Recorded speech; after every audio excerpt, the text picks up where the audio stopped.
a modern city suddenly appeared on the border of a medieval empire. The soldiers inside didn't just use AK-47s. Even steam trains ran all over the streets. All because I transmigrated to become the poorest frontier baron in the Valoria Empire. To avoid starving to death in the Middle Ages, I led the serfs to brew moonshine to earn my first pot of gold. It took me many years to finally develop this territory into a paradise on earth. Every commoner in the territory has a ruddy complexion. There are no beggars, and even the streets are packed densely with shops. Just as I was preparing to flex my muscles and ruthlessly fleece a wave of foreign merchants, the current emperor, Richard, suddenly brought his chief chamberlain, Godfrey, to Edenbrook for an incognito inspection. The carriage creaked and swayed on the dilapidated mountain road. Godfrey held a parchment map, his face full of disgust. "Your Majesty, this Edenbrook is so remote and the journey so bumpy. It must be an unimaginably small, impoverished backwater." Richard closed his eyes and sighed. "This road is truly too rotten. I should have ridden a horse if I had known." Thump! Before he could finish speaking, the carriage jolted violently. Godfrey was bounced high up, his head crashing heavily against the oak boards of the carriage roof. Richard only avoided falling by gripping the armrest tightly. Godfrey clutched his head, scrambled out of the carriage, and cursed at the coachman. "Are you blind? You startled my master. They'll send you to the gallows." The coachman aggrievedly extended a finger, pointing tremblingly ahead. Godfrey looked in the direction of the finger, his eyes almost popping out of their sockets. He rubbed his eyes hard, looked back at the muddy dirt road they came from, and then looked at what was in front of them. A perfectly straight, flat, and completely level black-gray avenue lay before everyone. It even reflected a strange luster in the sunlight. Both sides were even tightly wrapped with neat stone blocks. That's right, this was exactly the asphalt road I had created. Richard frowned and climbed out of the carriage, freezing on the spot. "Godfrey, are you sure this is the territory of Edenbrook?" Godfrey opened the map and nodded vigorously. "Yes, master. This is the place." The carriage drove onto the avenue, so smooth that not a single bump could be felt. As a gentle breeze blew across the lush green farmlands on both sides, Richard's brow completely relaxed. For a mere frontier baron to build such a fine road, how interesting. Following the avenue forward, Richard and Godfrey were dumbfounded once again. On the distant horizon, a solid fortress towering over a dozen meters high suddenly appeared. The grayish-white city walls exuded a cold, majestic aura, and 3 giant ornate letters were carved above the city gate. Edenbrook. Richard immediately flared up. Having fought wars year after year, he had never seen a minor baron's territory possess this level of defense. He suppressed his anger and growled, "Godfrey, there is such an impregnable city within the Empire's territory. Why did the Royal Intelligence Network under your command fail to report this?" Godfrey was so terrified he knelt right on the asphalt road, frantically kissing Richard's boots. He hadn't even heard of this godforsaken place. Who would have thought a monster-level fortress was hidden deep in these old mountains? Richard sighed helplessly, had Godfrey dismissed the coachman, and the two walked towards the city gate. Just as they reached the entrance, 3 guards in uniform blocked their way, demanding to see their transit documents. Godfrey handed over the documents, lying that his master was in the porcelain business. Richard took the opportunity to test the waters. "These city walls are so tall and sturdy, they must have cost a lot of gold coins, right? Did the Lord increase your tithe?" A guard in the back immediately laughed out loud, reaching out his hand to his companion and shouting, "Pay up, pay up! I told you he would ask this." The guard who asked the question rolled his eyes, pulled out a few copper coins from a leather pouch, handed them over, and then turned to explain to Richard, "These walls are just for show. The outside is pasted with stone slabs, and the patterns are all carved on. Our Lord Silas thought dirt walls were ugly, so he just threw this together. It didn't cost much." Richard laughed heartily after hearing this, secretly thinking this Baron Silas was quite a refined man who understood art. In a great mood, he signaled Godfrey to take out a silver coin as a tip. As a result, the guard's face instantly changed, and he sternly shouted, "What are you doing? Take it away. We don't do bribery here in Edenbrook." Godfrey held the silver coin,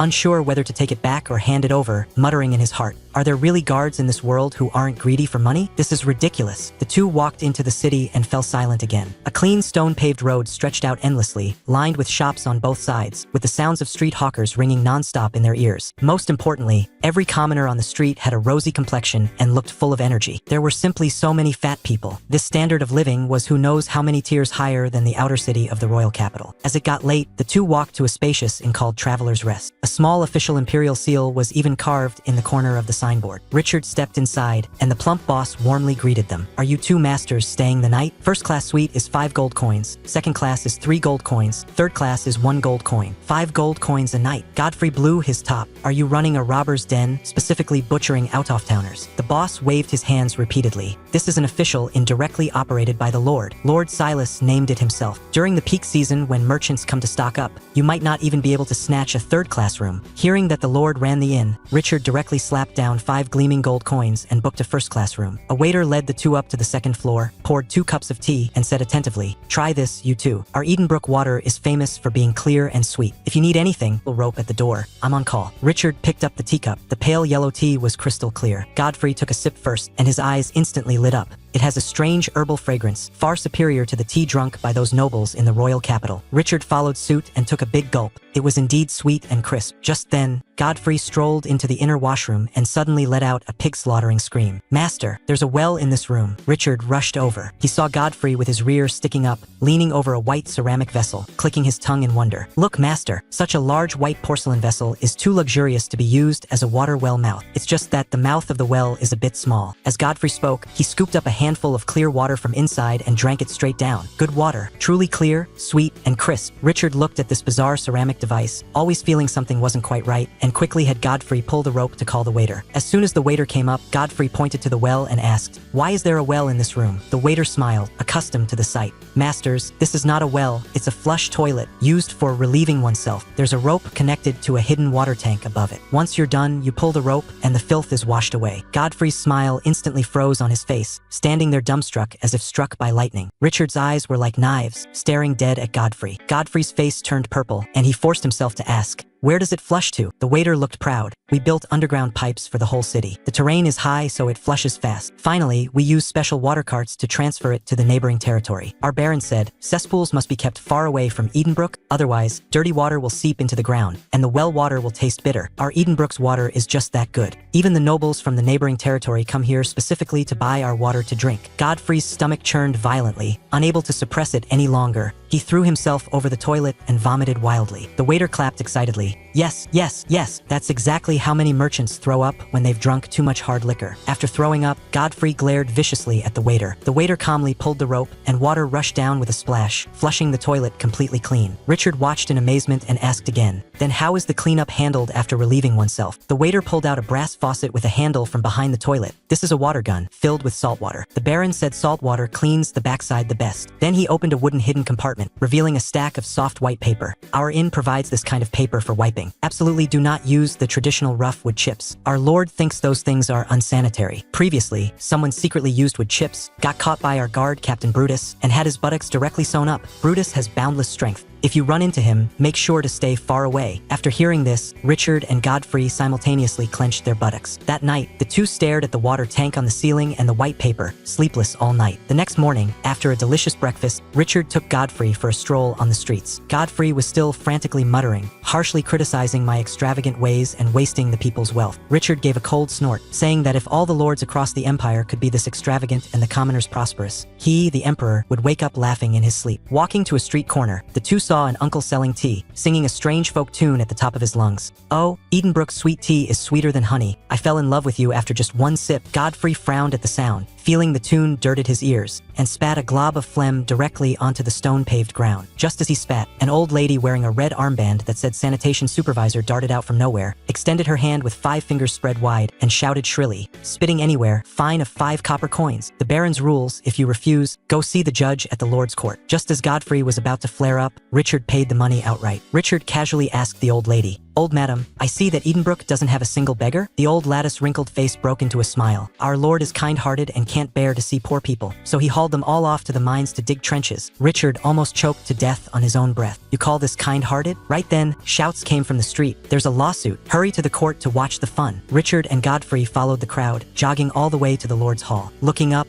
the hall occupied a vast area. The 3-story-high grayish-white stone building exuded a cold, majestic presence, with a huge plaza in front of its doors. This grand scale was even more imposing than the city hall in the royal capital. At this time, I was slumped impatiently behind the long oak table of the judge's seat. I had just woken up and could barely keep my eyes open. Kneeling below was Tom, the tavern owner, pointing at the guard Rufus next to him, crying and complaining. "My lord, Rufus ate at my place without paying, smashed 2 barrels of my good ale, and owes 17 silver coins he won't pay back." Upon hearing this, my anger flared up immediately. I had repeatedly ordered the guards not to oppress the commoners, and this kid dared to commit a crime against the wind. "Rufus, you owe money and and won't pay? I slammed the gavel. Rufus was so scared he dropped to his knees with a thud. My lord, I really have no money left. I drank too much that day, and I still owe the casino 10 silver coins. Guards, give him 20 military cane strokes first. As soon as my voice fell, Rufus took off his leather armor himself, bit it in his mouth, and obediently lay face down on the ground. 20 strokes of the cane beat his back to a bloody pulp. I coldly announced, salary halved for this month, go sweep the streets for 3 months, re-offend, and you'll be banished from Edenbrook. Pale-faced, Rufus actually smiled. Thank you for your mercy, my lord. Watching from the crowd, Richard's pupils quaked. This baron slouched without posture and judged cases like child's play, but his prestige was terrifying. The person beaten had no complaints, not even a thought of resistance. Tom spoke up weakly at this time. My lord, my money. I spread my hands. You saw it, he has no money. Tom's face instantly collapsed, looking as if he had lost his parents. I changed my tone. However, this baron cannot let the good people of the territory suffer losses. Tonight, I will go to your tavern and penalize myself with 3 cups of ale to help you boost your popularity. Court dismissed. Upon hearing this, Tom was instantly ecstatic, bowing repeatedly. Thank you, my lord. As I left the court, I glanced at the periphery, having long set my sights on those 2 unfamiliar fat sheep. At dusk, I brought Brutus and my maid Tessa to Tom's tavern. As soon as we went up to the 2nd floor, I saw Richard and Godfrey sitting at the top of the stairs. I gave Brutus a look. Brutus sank his breath to his lower abdomen and let out a furious roar. Tonight's consumption for the whole venue will be paid for by Lord Silas. The diners on the 2nd floor charged downstairs joyously. Tom tried to shoo Richard away, but Godfrey adamantly refused to budge. I walked straight over, sat down at their table, and smilingly took off my hat in greeting. 2 unfamiliar faces, mind sharing a table? Richard gave a fake name, Sir Richard, claiming to be in the porcelain business from the royal capital. Upon hearing this, I immediately switched to business mode. My Edenbrook ceramic flush toilets are absolutely unmatched. Would you 2 like to order some goods? Richard picked up his teacup, took a light sip, and sighed. Edenbrook is indeed an eye-opener. Take this tea alone. I'm afraid even His Majesty the Emperor in the royal palace cannot taste it. As soon as he finished speaking, I slammed the table, stood up abruptly, my face full of deep sorrow and indignation. Shut up, Sir Richard. You must not speak nonsense. How dare you slander His Majesty? Richard was stunned by my roar. With tears in my eyes, I spoke with surging passion.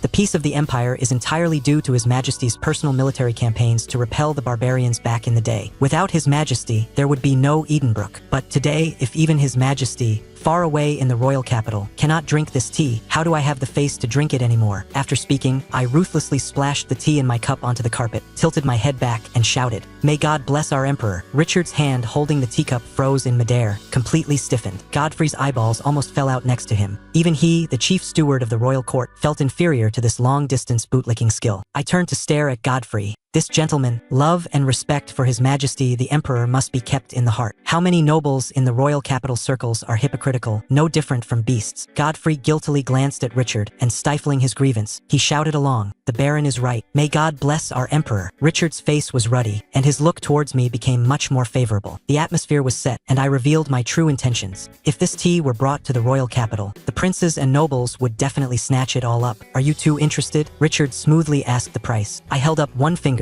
10 gold coins for 1 ounce of tea. Godfrey blurted out, That's too expensive. I sneered and started giving them a modern marketing lesson. The wholesale price is 100 gold coins a pound. When you get to the royal capital, you have to sell it for at least 200 gold coins. Just say this tea is grown next to a gold mine, picked by pure maidens using their lips, who sing a line of a hymn for every leaf they pick. Call it Royal Premium Box Tea. Only sell it to top-tier nobles. Tell them, if you don't drink this tea at a court ball, can you still be considered a decent person? Can you still mix in high society? Remember our Edenbrook business slogan. We don't ask for the best, we only ask for the most expensive. Godfrey covered his face in shame, while Richard felt a wave of dizziness, realizing he had already been arranged into a fat sheep waiting to be slaughtered. After a few rounds of drinks, Richard also tasted our specialty Edenbrook moonshine. Hearing that this was also my industry, Richard was completely relieved. He made a spot decision to spend 2,000 gold coins on a batch of tea. When settling the bill, Tom ran over and flattered, Lord Baron, he'll round off the fraction. It's a total of 500 gold coins. I scolded, Are we eating gold? Why is it so expensive? Tom aggrievedly pointed downstairs. You shouted that you were paying the bill, and dozens of people came downstairs. They even ate the sweet melons we grew in the greenhouse, 10 gold coins each. I rolled my eyes and asked Brutus to pay. Brutus took a step forward, waving his wide cloak. Thump! A heavy leather bag smashed onto the table. Count it, exactly 500 gold coins. Richard and Godfrey stared straight at that bag of gold coins. Godfrey stuttered, 500 gold coins, carried in a cloak? Brutus patted his chest. Our lord goes out carrying 1,000 gold coins in cash. Feels reassuring. Richard looked at Brutus' terrifying arm strength, his eyes full of shock. To be able to run around with dozens of pounds of pure gold hanging on his body, this was simply a monster in human skin. At noon the next day, Richard and Godfrey came to a secret room in the Lord's Hall to sign the contract with me. The room had no windows, lit by whale oil lamps all around. On the wall hung a motto written in Latin. Fierce-browed, I coolly defy 1,000 pointing fingers. Head bowed, like a willing ox I serve the children. Richard stared at the motto for a while and sighed. A good sentence. I smiled faintly and had Brutus place 20 tea bricks on the table. Inspect the goods. In the future, when you come to stock up, paste my Edenbrook emblem on your carriage, and I guarantee you unimpeded travel in the territory. I handed over 2 pieces of parchment, 1 commercial contract, and 1 non-disclosure agreement. Richard's eyelids twitched wildly as he looked at the clauses on the NDA. Violators of the oath will suffer sores on their mouths and tongues, weakness in their limbs, drown in the spit of Edenbrook citizens. Forget about that. What does this last clause, the right of final interpretation belongs to the Baron of Edenbrook, mean? I kept a straight face. It means exactly what it says. Richard wiped his sweat, gritted his teeth, and stamped his family wax seal. I picked up the contract, looked at it, and gestured for Richard to walk to a strange brass device in the exact center of the room. It was a large metal horn connected to a hand crank. Gentlemen, this is a custom here. Read the agreement into the horn to prove your sincerity. I counted to 3, and Richard held the agreement and started reading. Brutus rapidly turned the crank on the side. The fine needle at the tail of the horn continuously carved dense small dots in circles on a tinfoil cylinder. This was the alchemical product I tinkered with a phonograph. With this thing, if they dared to back out in the future, I would directly use the original audio recording to collect the debt. After the 2 finished reading, I unceremoniously offered tea to see the guests out. Richard and Godfrey were driven out of the hall. Just as they stood firm, a carriage stopped steadily in front of them. The coachman was full of smiles. By order of the Baron, I am to escort the 2 masters back to the royal capital. Godfrey thought I was quite considerate in handling things. Just as he stepped onto the carriage, the coachman reached out a hand. That will be 10 gold coins, please. Godfrey's face instantly turned as black as the bottom of a pot. I crossed my legs, watching the carriage disappear outside the city gates. Of course, I didn't know that Sir Richard, this old chap, was almost disgusted to death on his way back to the royal capital. Not far out of Edenbrook, heavy rain fell from the sky. The unpaved, traditional imperial roads instantly turned into mud pits. Richard's carriage sank with every step. The coachman lost his grip, screamed, and half his body smashed into a mud puddle, clutching his head and cursing. Several serfs passing by gathered around, laughing loudly. Chief Chamberlain Godfrey had to get out and help him up. Richard sat in the carriage, looking at the miserable state outside, his heart overwhelmingly stifled. He directly threw down 20 silver coins, told the coachman to get lost, and walked on foot with Godfrey. Entering the outer city of the royal capital was even worse. Sewage flowed everywhere, and garbage and night soil were dumped directly onto the streets. A few ragged children were having a water fight in the dirty water. A pungent stench drifted in the air. Richard looked at the mess all over the ground, thought of the clean, smooth, stone-paved roads of Edenbrook, and his mindset completely collapsed. He originally thought that by repelling the barbarians and bringing peace to the empire, the commoners could live a good life. Now, looking at it as the dignified monarch of a country, he was actually inferior to a frontier baron. The perspective shifts to the royal palace. Richard changed out of his mud-covered dirty clothes and walked into the royal study with extremely low air pressure. Several ministers of the Privy Council were waiting to complain. Upon inquiry, Richard found out that during these past few days while Crown Prince Edward was overseeing the country, he hadn't attended a single Supreme Council meeting. Instead of studying with the scholars in the palace, he ran off to build a royal beast park, spending every day watching beasts fight in the gladiator arena. Richard's forehead veins bulged with anger, and he charged straight towards the beast park. At this time in the beast park, the slightly chubby Crown Prince Edward was slumped in a velvet chair, watching a tiger tear at an old horse. Looking thoroughly bored, he complained to his attendant Leo beside him. How boring! The world is at peace, and there are no wars to fight. If I had been born a few years earlier, the one leading troops to conquer the Ostrom Kingdom would definitely be me. My father just stole my credit in advance. Reaching an emotional point, he even squeezed out a tear. Alas, since my father was born, why was this prince born too? As soon as he finished speaking, Richard was already standing behind him, sneering and placing a hand on his shoulder. Jumping into the arena to fight a tiger. I think you'd be quite suitable. Edward shuddered in terror, stiffly turned his head, and squeezed out a smile uglier than crying. Effa father, you're back? Your son has caught a slight cold these past 2 days. Richard couldn't be bothered to talk nonsense. He directly hauled the crown prince to the royal garden, holding a thick, long oak stick and a leather whip picked out from the armory. Didn't you want to be a knight commander? Didn't you blame me for stealing your credit? Come, let us father and son practice today. Seeing he was about to be beaten, Edward quickly held his head and squatted defensively. Father, I'm still young. I'm still in my developmental stage. Richard sneered. I see you're dressed quite thickly. What kind of development is this? Men, strip him of his robe. Several royal guards rushed up. Stripping off the velvet outer robe revealed a thick cotton jacket inside. Stripping off the cotton jacket revealed a surcoat. After stripping off 4 layers, suddenly, with a clack, a shiny steel breastplate fell onto the grass. Richard's eyelids twitched. Take off his pants. The guards continued stripping his pants. After 2 layers, 2 iron buttock guards fell out. Further down, greaves, chainmail, and iron knee pads clattered all over the ground. Richard went mad with anger. You vile spawn, shirking work and playing tricks, uneducated and incompetent. I hired the best grand scholars in the entire empire to teach you, and this is what you learned. You are not even worth a single toe of that Baron of Edenbrook. Hang him up, thrash him ruthlessly for me. Edward was tied up like a meat dumpling and hung upside down on a stone pillar in the garden. This kid still had a stubborn mouth. I was born at the wrong time. I am falsely accused. Richard cracked the whip.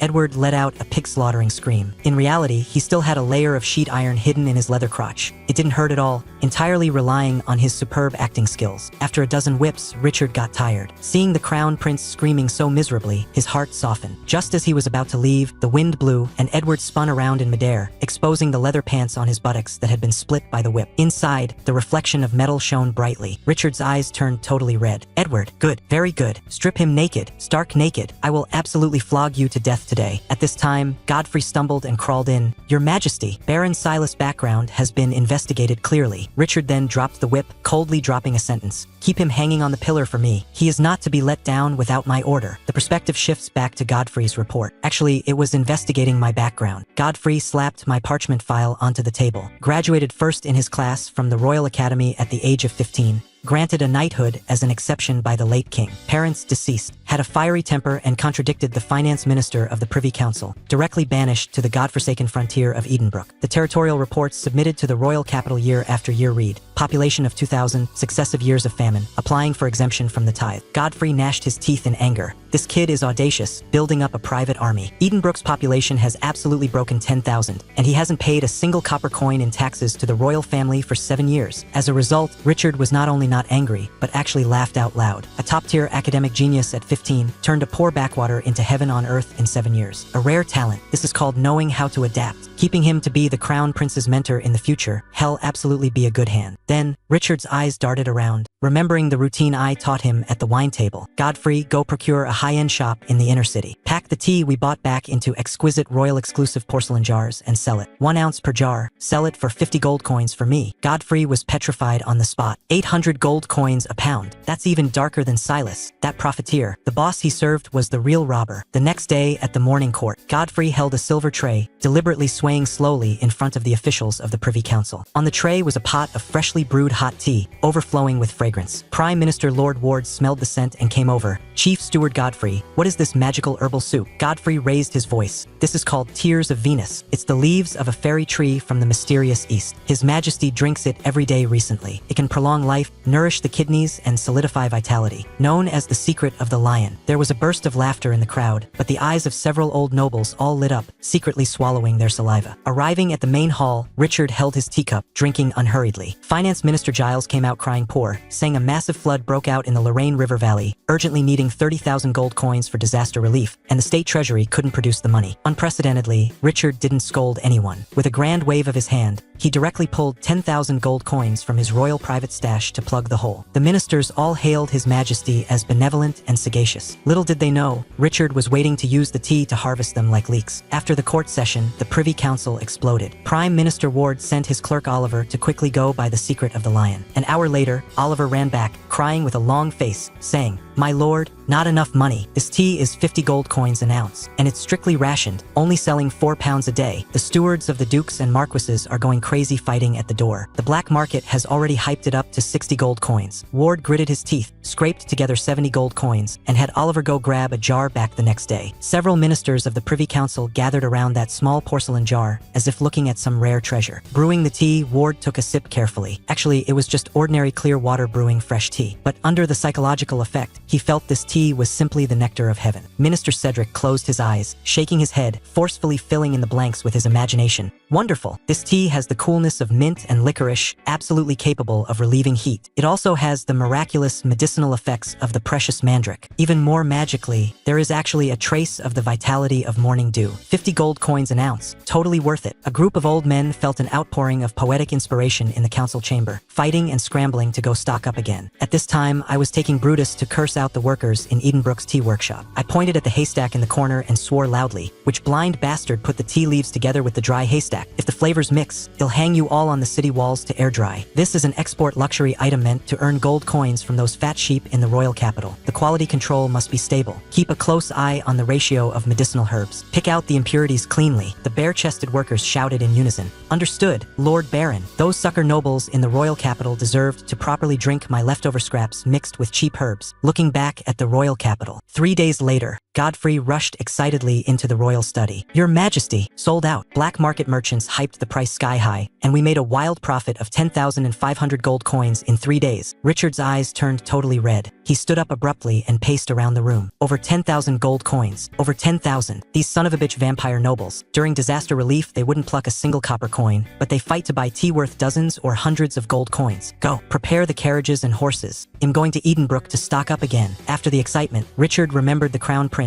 was still hanging on the pillar in the royal garden. Godfrey quickly ran to release him. After 3 days, Crown Prince Edward was hung until he was in a trance. Upon being let down, he immediately roared at Godfrey. 3 days. A full 3 days. "Do you know how I spent these 3 days? Godfrey coaxed and tricked Edward into the royal study. Richard pretentiously educated him a bit. Edward's eyes reddened, and he lowered his head to yield. As a result, Richard backhandedly dropped a sentence. "Go kneel in the corner of the wall. You are not allowed to get up without my word." Edward aggrievedly knelt in the corner, drawing circles. At this time, Royal Inspector Oswald came in. This unlucky guy was summoned overnight by Richard and ran here half dead. Richard went straight to the point. "How many times have you been to Edenbrook in recent years? How is the situation there?" Oswald knelt on the ground, his head kept tightly down. Replying to Your Majesty, I have been there 3 times. The serfs number no more than 2,000. It is extremely poor, a place abandoned by the Richard slammed the table violently. "Bullshit, I just came back from Edenbrook." Oswald's whole body jolted violently, and his face instantly turned deathly pale. He never dreamed that the dignified emperor of the empire would actually run to that devil's den. Richard stared at him coldly. "Speak, what exactly did Silas give you to make you disregard even your life and dare to deceive your monarch?" Oswald completely broke down, kowtowing with loud thuds. He broke his forehead, and blood mixed with tears streamed down his face. "Your Majesty, I am wrong. I didn't want to deceive the monarch. It's that Baron Silas. He's simply not human." Hiding in the corner, Crown Prince Edward's ears immediately perked up. There's big gossip. Oswald wailed and poured out his grievances. "When I went to Edenbrook back then, I saw how filthy rich it was and was just about to report to the royal court. That demon Silas directly sent guards to tie me up and throw me into his dungeon, threatening me not to speak a word. They stripped me naked and tied me to a chair. He called some court-level portrait artist to paint a picture of me. Your Majesty, that painting was too realistic. They didn't even spare the moles on my body. They threatened me, saying if I dared to leak half a word, they would use a printing press to print tens of thousands of copies of that painting and distribute them all over the empire, ruining my reputation." Richard and Godfrey listened, dumbfounded. Is this something an imperial noble does? Even the bandits in the Black Forest aren't this vile. Oswald continued crying. "That's not all. They hoisted me naked in front of a giant brass horn and forced me to swear a toxic oath facing a cross, forced me to say that I had an unspeakable relationship with the sow in the manor." Edward couldn't hold it in and burst out laughing with a pff. Richard glared at him fiercely. Richard frowned. "So what if you said it? Words carry no proof. Who would believe it?" Oswald's tears and snot flowed horizontally. "That brass horn is an evil alchemical creation. It can record voices exactly as they are. Silas said, as long as I dared to leak the secret, he would play my voice swearing the oath in the squares of the royal capital for everyone to hear. Your Majesty, this is like yellow mud falling into one's pants. Even if it's not shit, it becomes shit." Hearing this sentence, Richard and Godfrey's sphincters tightened simultaneously. The two exchanged a glance, their eyes filled with unresolvable terror. Back when they signed the tea contract in the secret room, Silas had also forced them to face that big horn and read a toxic oath for breaching the contract. Doesn't that mean the evidence of the emperor's recording is also pinched in Silas' hands? Oswald sobbed uncontrollably. After swearing the oath, Silas also gifted me a large villa in Edenbrook and 500 gold coins. Your Majesty, he is an absolute devil.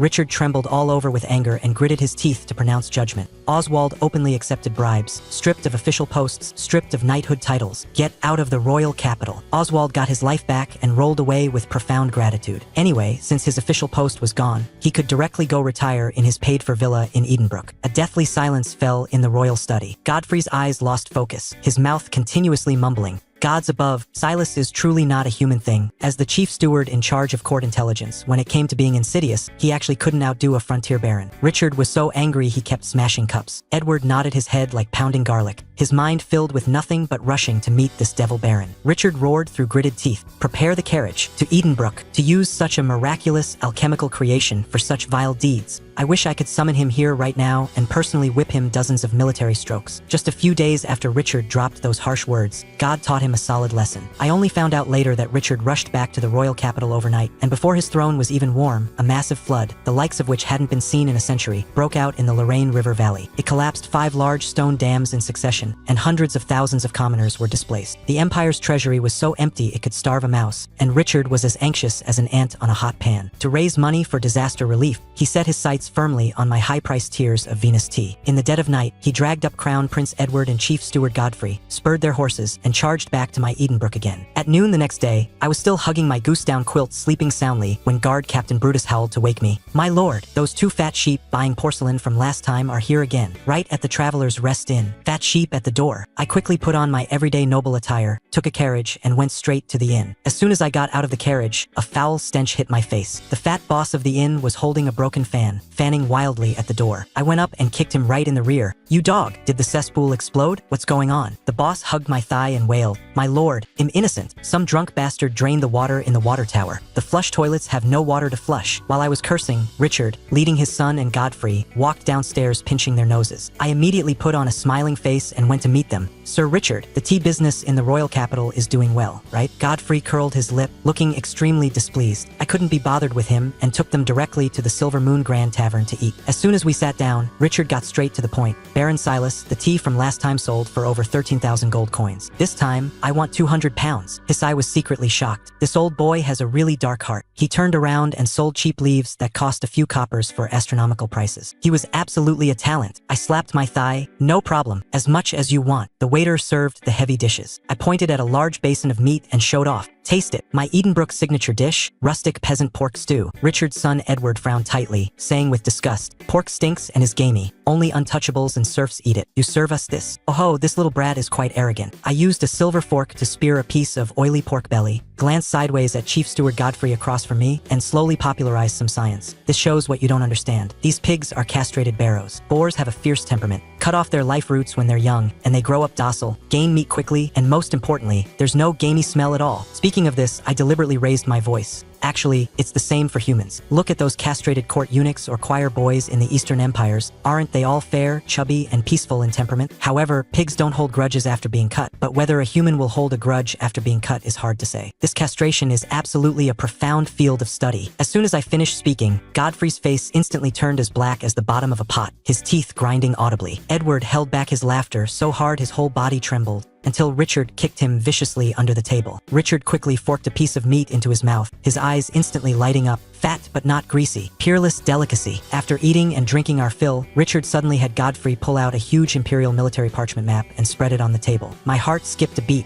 This Sir Richard was well connected enough to even get his hands on military maps. Richard pointed at the Lorraine River Valley on the map, looking distressed. "There's a great flood in the south and my merchant caravans can't get through." The governor of Lorraine opened his mouth to demand 20,000 gold coins for disaster relief, and the royal court simply cannot produce the money. If the baron has a good strategy to control the waters, he will surely soar to great heights. I followed his finger and locked my eyes on a gorge on the map. This place is called Silver Gorge, flanked by mountains on both sides. If we could call down the wild thunder of God to shatter these mountains and block the river channel, wouldn't the flood disaster be solved? Smack! Richard's silver fork dropped onto the table. Godfrey stared with wide eyes as if looking at a monster. Edward jumped up even more excitedly. Father, I told you we should find a court wizard to summon heavenly thunder. Lord Silas and I absolutely share the same vision of heroes. I suddenly snapped back to reality. Crap, I let it slip. Back then, to guard against bandits, I secretly manufactured tons of alchemical black powder in the territory. It had been sitting in the warehouse collecting dust. Bringing it out to blow up the mountain would definitely work, but once this thing was revealed, my days as a local emperor would be over. I quickly laughed it off, just joking, where would there be heavenly thunder? Drink, drink. Richard stared dead at me, his eyes full of probing. After the meal, I took them strolling around the territory. Richard asked me, imperial nobles all look down on merchants. Why is the baron so polite to us? I pointed to an alehouse on the street and gave him an economics lesson. Wheat sitting in the fields is just rough grain worth a few coppers. A merchant transports it to a brewery and brews it into premium whiskey, and its value multiplies 100-fold. This is called resource allocation. People everywhere despise merchants, but my Edenbrook specifically values commerce, which is why we have today's prosperity. Richard looked thoughtful. Nearby, Edward strolled over to a bookstall, picked up a book, and his eyes almost popped out. Baron Silas Battles the Demon King Ball. The stall owner went up to pitch it, from out of town, right? This book tells the story of the Abyss Demon King Ball invading the Empire, and Lord Baron gathering the 7 rings of creation to assist His Majesty the Emperor in smashing the demon army. 50 copper coins a copy. My old face flushed red. Which bastard printed the bullshit I usually bragged about into a book? Edward flipped through 2 pages, his face full of disdain. It's entirely written in vulgar common tongue. It simply insults the gentility of nobles and wastes this fine parchment. Why not write it in classical language? I walked over, picked up the book, and shook it. What's wrong with the common tongue? If the common people can read it, it's a good book. You think more words waste paper? I'm telling you, translating one sentence of classical language into common tongue can triple the word count. With more words, the scale of the printing workshop must expand. Paper makers, ink makers, typesetters, they all need to hire people. One book feeds hundreds of craftsmen in the entire territory. Even the peddlers selling books on the streets can eat 2 more bites of meat. You call this vulgar, I call this stimulating domestic demand in the territory. Edward opened his mouth, unable to squeeze out a single word for a long time. The way Richard looked at me completely changed. Night fell, and Richard sneaked into the backyard of the Lord's Hall alone. Maid Tessa led him to the garden. I was sitting by the stone table, swirling a glass of red wine, maximizing the pretentious atmosphere. Richard sat opposite me and got straight to the point. Silas, honest men don't speak in riddles. Do you really have a way to solve the flood in the Lorraine River Valley? I set down the wine glass and sighed. You're ruthless. I hold a great killing weapon called the Wrath of God. Can cleave mountains and crack stones to block the river channel. Richard trembled with excitement. I immediately threw cold water on him. This item is extremely dangerous. I will send 20 Death Squad miners to transport it to the Lorraine River Valley. Flat price, 50,000 gold coins. Richard froze. I don't have that much cash. No money? The Edenbrook Commercial Bank offers low-interest loans. Richard gritted his teeth and agreed. I leaned close to him, my face solemn as I instructed. Richard, blowing up the mountain is only the first step. After a great disaster, a great plague is sure to follow. Corpses soaking and swelling in the water are a breeding ground for plagues. Listen well, as soon as the floodwaters recede, the first thing is to burn the corpses on the spot. To hell with the Church's rules of burial in the ground. Burn them all to ashes. Second, designate high ground to resettle the living, and ruthlessly scatter quicklime in low-lying areas to disinfect. Third, anyone with a cough or fever must be quarantined immediately along with their bed. Everyone must cover their mouths and noses with boiled fine linen cloth. Anyone who dares to spit anywhere, break their legs on the spot. Richard was dumbfounded. He looked at me, a surge of indescribable fanaticism and emotion welling up in his eyes. He grabbed another cup of water on the table, tilted his head back, and drank it all in one gulp. The Baron is a great talent. Richard toasts you. I froze for 2 seconds. Richard, why are you drinking my mouthwash? Richard's face turned livid, and he fled in panic.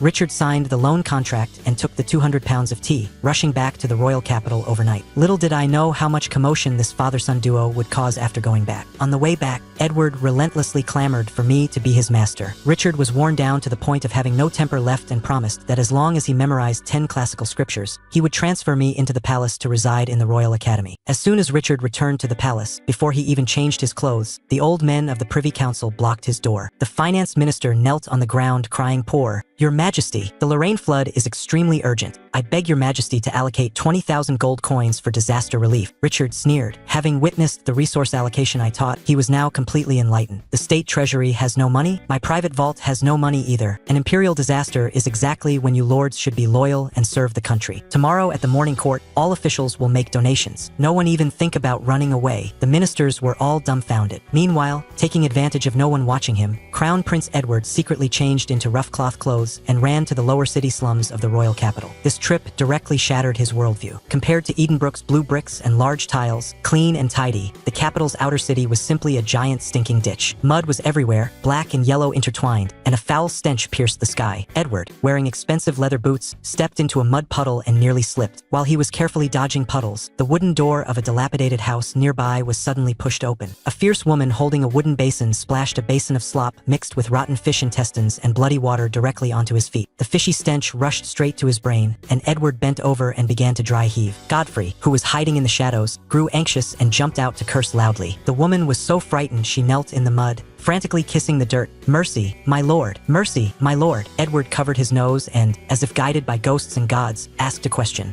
"What is this you're throwing out in the basin?"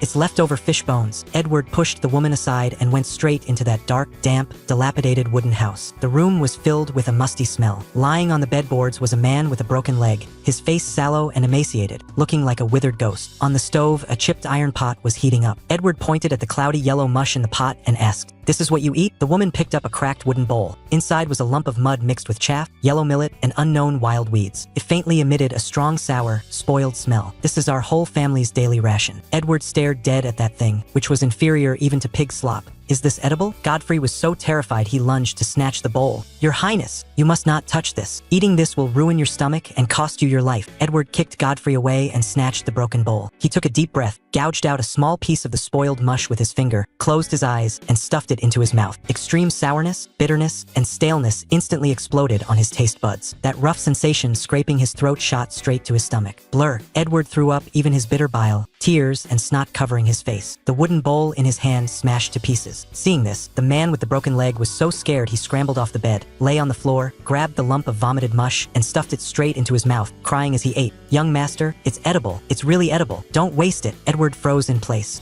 He looked at the miserable state of the man's face covered in mud and mush. His complexion went from pale to red, and his eyes completely watered. He suddenly felt extremely ashamed. In the royal palace, he had fine clothes and rich food every day, yet disdained reading classical literature as boring. In Edenbrook, he disdained the alternating fat and lean pork as having a gamey smell. Yet right at the feet of the royal capital, the subjects of the empire were lying in the mud eating spoiled wild grass. Readied, he squeezed out a sentence through his teeth. "Godfrey, give them 10 gold coins. Let's go." Walking out of the lower city, Edward looked at the dilapidated streets and softly asked Godfrey, "Before you entered the palace, was this what you ate?" Godfrey smiled bitterly. "Your Highness, being able to eat this kind of mush every day was already considered a good life. Before, going hungry for 3 days at a time was common. It's only been peaceful for 2 years." Edward suddenly understood. No wonder so many men desperately castrated themselves to enter the Eastern Court to serve. He clenched his fists tightly, his mind filled with the prosperous, affluent Edenbrook where everyone could eat meat that I had described to him, his eyes frighteningly resolute. "Go back. I want to memorize books. I must have Silas as my mentor." Edward, with red eyes, swore a toxic oath through gritted teeth. Who could have thought that just because of one trip to Edenbrook, this notorious, uneducated demon king of the empire, who wasn't even willing to touch a parchment scroll, would unprecedentedly pick up classical scriptures and burn the midnight oil. Meanwhile, above the royal court, the storm had brewed to its peak. The Minister of Military Affairs, his face livid, strode forward. "Your Majesty, the flood in the Lorraine River Valley is intensifying.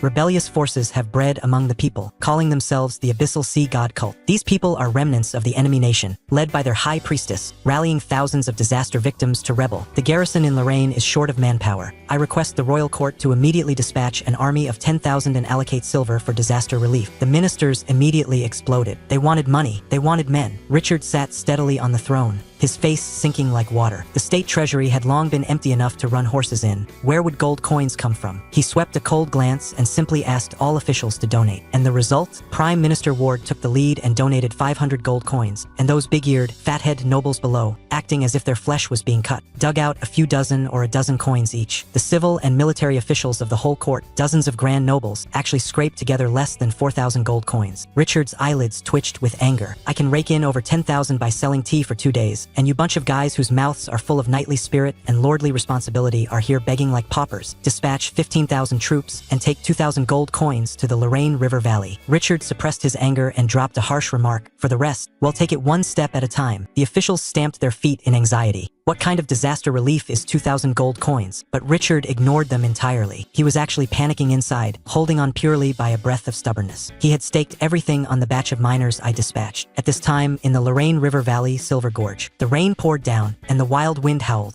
Duncan, the mine foreman under my command, was leading 20 brothers, carrying black powder wrapped in oiled paper, climbing with difficulty on the muddy mountain road. Behind them followed over 200 burly men in plain clothes. These were the Royal Knights sent by Richard as escorts. Royal Knight Commander Valentine originally totally looked down on my group of mudlegs, but after competing on the boat these past few days, he was astounded. My brothers, who dug mines and ate meat every day in Edenbrook, were all pure muscle when they took off their clothes, and in a test of strength, they actually matched the Royal Inner Guard. Now climbing the mountain carrying heavy loads in the rainstorm, the miners walked as if on flat ground, while the knights were tired and panting heavily. Duncan, the rain is too heavy. Will this work? Valentine wiped the rain from his face and roared loudly. Duncan wiped away the rain, his eyes shining with excitement. It will work, Lord Baron said. After it's done, everyone gets a reward of 1,000 gold coins. Even if it rains knives, I'm going to blow this mountain flat today. Hearing about 1,000 gold coins, the 20 miners howled like they'd been injected with chicken blood. Rushing halfway up the mountain, Duncan found an excellent mountain crevice. Right here, drop the charges. Hundreds of pounds of explosives were stuffed along the crevice, and the fuse was led all the way to the foot of the mountain. Valentine looked at this thin fuse, his face completely bewildered. Duncan, just with this thing? How will the mountain explode? Duncan grinned and brought a match to the fuse. With a sizzle, the flame drilled into the oiled paper casing. Get down. Cover your fucking ears. Duncan roared hoarsely. The next second, the earth trembled violently. Boom! Heavenly thunder burst forth. A 10th Santon hurricane. Countless crushed stones were ripped apart by the gunpowder and shot into the sky. Under this apocalyptic power, the giant mountain peak shook violently, let out a toothaking roar, and collapsed crashing down towards the rolling river. Rumble. Giant rocks rolled down, smashing into the river valley, stirring up monstrous waves 100 feet high, forcefully cutting the raging floodwaters into two segments. Valentine and the group of royal knights lay dead flat in the mud, their livers and gallbladders splitting, their eyes bloodshot, trembling uncontrollably. Some even buried their heads in the muddy water, shivering in fear. This was not a mortal's method at all. This was God unleashing his wrath. Duncan patted the mud off his body, looked at the terrified Valentine, and chuckled, "Softies, brothers, let's go to the next mountain peak. After we blow it up,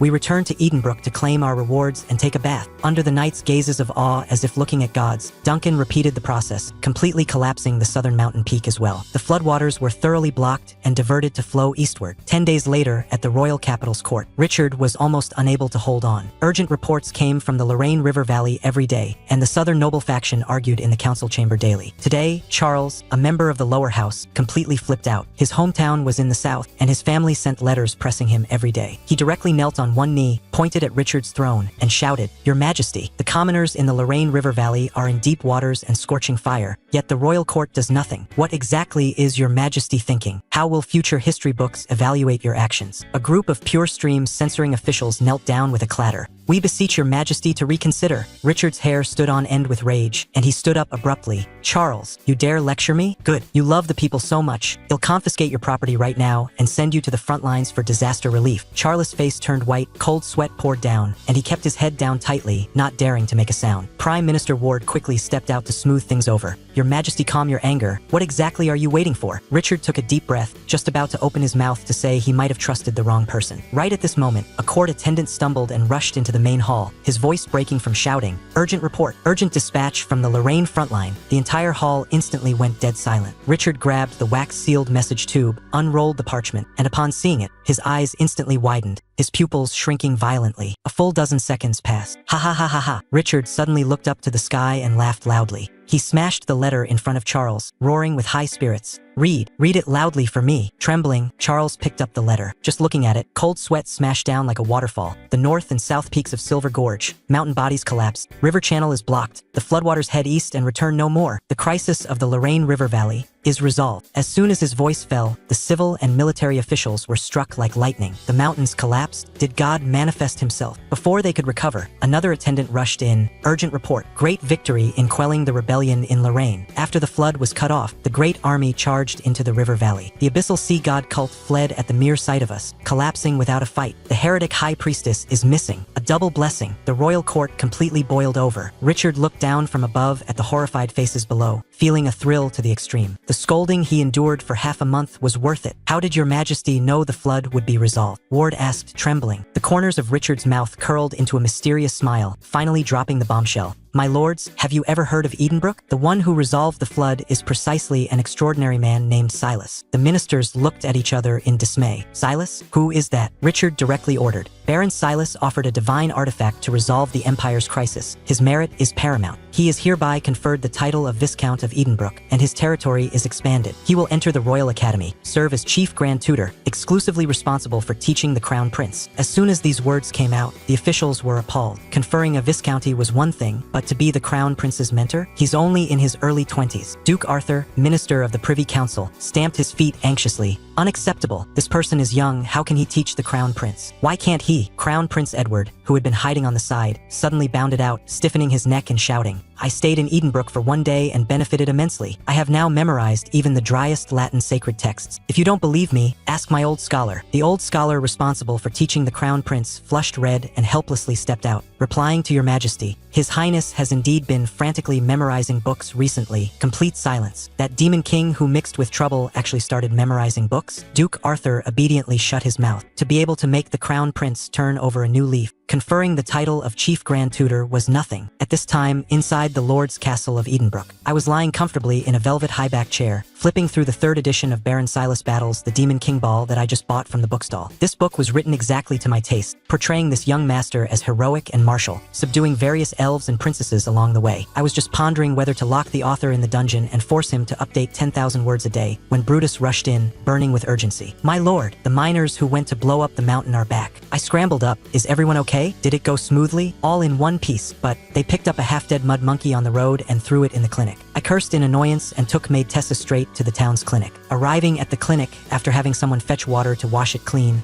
I was stunned. Lying on the bed was no mud monkey, but clearly a peerless beauty capable of toppling cities and nations. Skin as white as snow, features like a painting, and that cold, noble aura simply outclassed all the noble socialites I had ever seen. This was absolutely no ordinary commoner. Just as I was wondering about this woman's origins, a pig-slaughtering scream suddenly came from downstairs.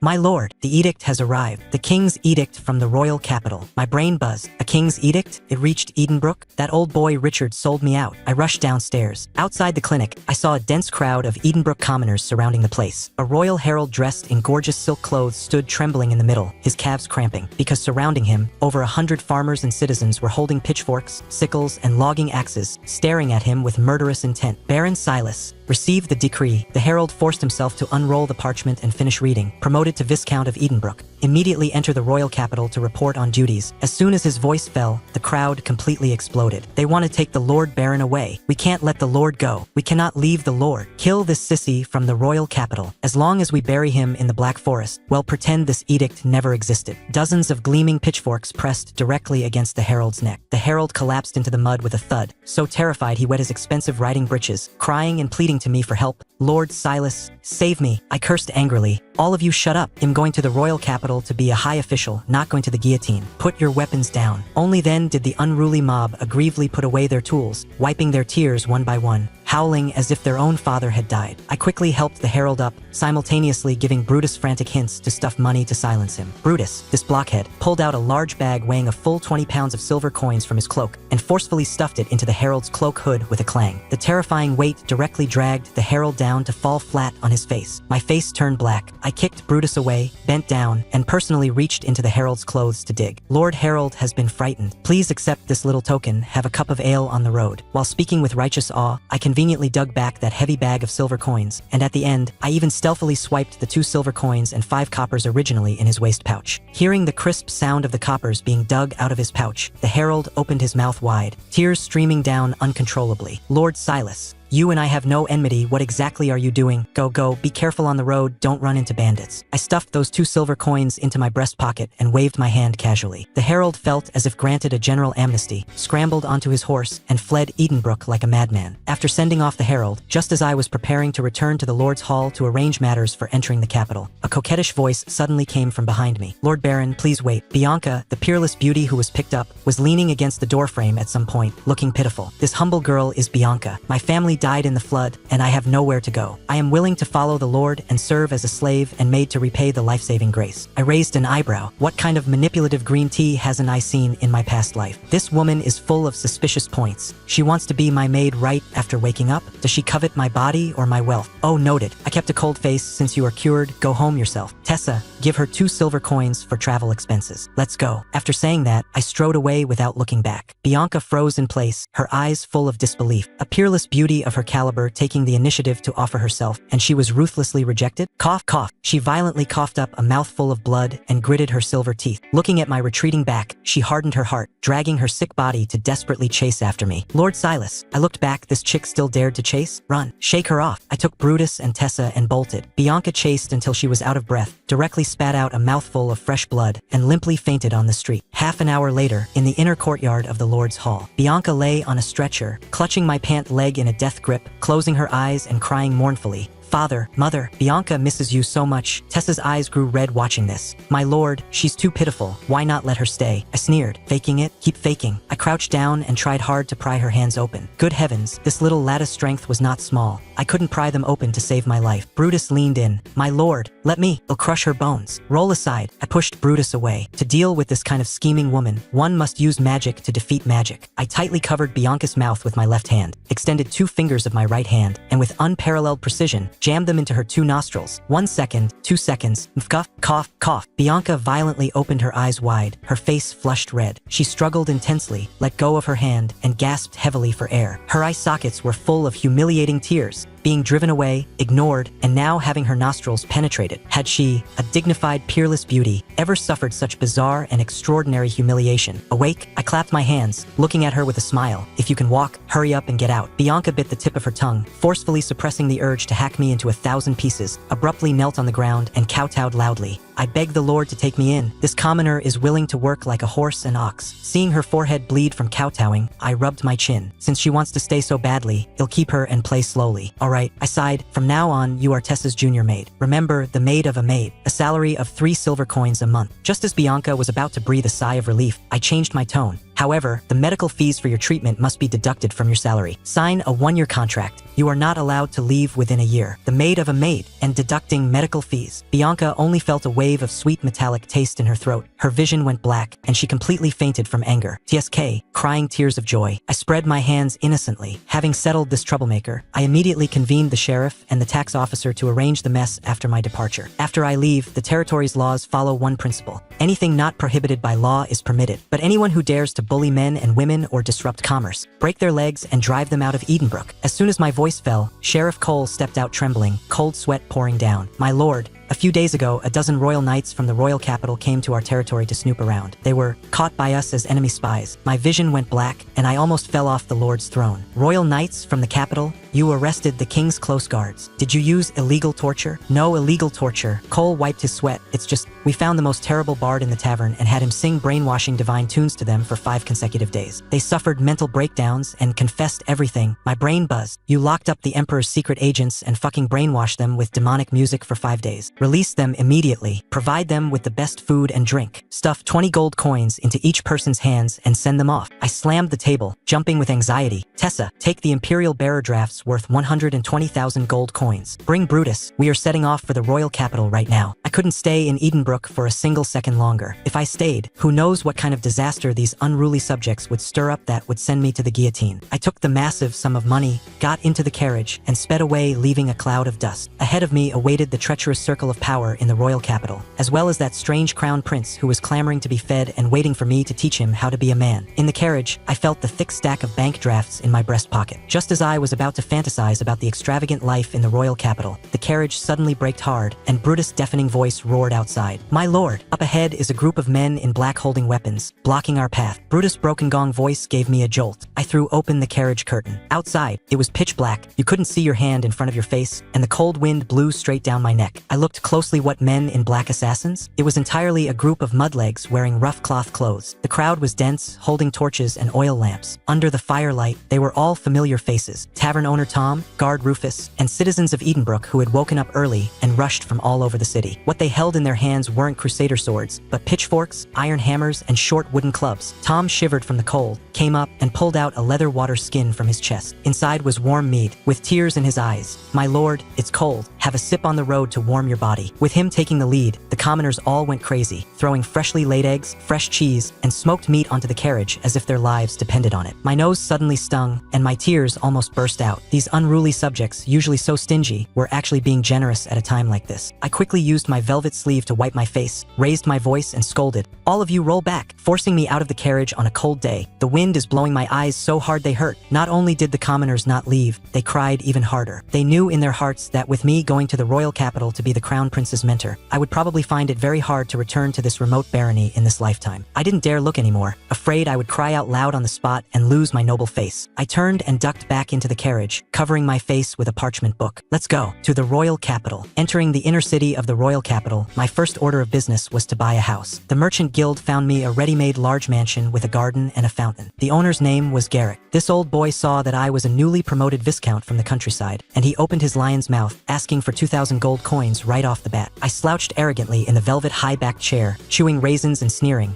"Garrick, 1,000 gold coins, not a penny more." Garrick stiffened his neck. "Lord Silas, my mansion is worth at least 1,800 gold coins, no matter how cheap. If you can't afford it, find someone else." I didn't waste words. Beside me, the bare-chested Brutus directly struck a bodybuilding pose. His muscles were smeared with oil, veins bulging, looking like a man-eating behemoth. Garrick was so scared his calves cramped. I gave maid Bianca a look. Bianca reluctantly pulled out the king's edict stamped with the royal wax seal and held it high above her head. I slowly tapped the table. "Garrick, I heard you forcibly took a concubine a while ago, driving a 14 or 15-year-old girl to jump into the moat and commit suicide. I'm having an audience with His Majesty tomorrow, and I was just worrying about having no topics to chat with the Emperor about. Do you still want to run the business of those casinos of yours? 900 gold coins, is that excessive?" Seeing the king's edict, Garrick dropped to one knee with a thud, sweating profusely. "Lord Viscount, that commoner was mortgaged to me for owing a high-interest loan. Her jumping into the river has nothing to do with me. Besides, behind me is the son of the finance minister, Viscount Julian. Are you really going to offend the finance minister over a commoner? It doesn't matter if I sell this mansion or not. Don't force me." Using the finance minister to pressure me, I stood up, walked up to him, and patted his fat face. "Garrick, wouldn't it be nice to sell it for 1,000 gold coins? Why make things so tense?" Garrick thought I chickened out and was just about to smile. I leaned in close to his ear and spoke sinisterly. "Unfortunately, this baron is a scumbag, and I absolutely do not allow anyone to be scummier than me in front of my face. Guess whether the finance minister will offend me over a dog? 700 gold coins." Garrick completely broke down. Encountering a lunatic like me who didn't care about his life, how could he dare talk back anymore? Gritting his teeth, he admitted defeat. "Fine, 700 gold coins." I glanced at the water well in the yard and waved my hand in disgust. "Someone died in the yard? It's too unlucky. 600 gold coins." Okay. Garrick's nails dug into his own flesh. I smiled radiantly. "Straightforward. Brutus, do a trick for him." Brutus opened his large mouth, pulled out a large solid gold bar weighing a few pounds from his bundle, and right in front of Garrick, clapped his hands together violently. Crunch! The thick, pure gold bar was forcefully flattened into a gold pancake by his bare hands. I threw this gold pancake bearing a clear palm print to Garrick. "Look, this gold bears a palm print. It has extremely high artistic value. Plus my chief knight's performance fee. They'll count it as 500 gold coins for you. Deal." Garrick's eyes were full of bloodshot veins. Holding that deformed gold pancake, he stumbled and crawled to get the property deed, fleeing out the main gate without even packing his valuables. I touched the deed and blossomed with joy. New home, sorted. Early the next morning, before the sky was bright, Bianca punched me in the face to wake me up. This woman had no idea how to serve someone getting dressed. She clumsily put the court attire on me, tying the belt in a mess. When I took the carriage to the plaza of the royal palace, there wasn't a ghost in sight at the gate. I was late. The fucking minister of foreign affairs didn't even arrange an attendant to receive me. Holding up my silk pants that kept slipping down, I ran like a headless fly through the corridors of the royal palace. I finally found the grand throne room, but just as I crossed the threshold, I stepped on my wide pant leg. Swish! In front of the entire civil and military court of the Privy Council, I literally slide-kneeled on the marble floor all the way to the center of the hall. Total silence. All the grand nobles' gazes pierced into me like knives. Sweating profusely, I kept my head down and quickly tried to salvage the situation, shouting at the top of my lungs, "Subject Silas Kowtows to your majesty. Your majesty's divine might covers the world. Your civil and military achievements shine shine with divine grace. Wherever your sword points, the four seas submit. This subject finally gazes upon the heavenly countenance, awed by your majesty's kingly aura, unable to contain the joy in my heart. Hence this breach of etiquette in the hall. I beg your majesty to punish me. This bootlicking echoed loudly. The faces of the ministers in the hall turned green. Prime Minister Ward rolled his eyes. When had these courtiers, who spoke of knightly character and noble honor every day,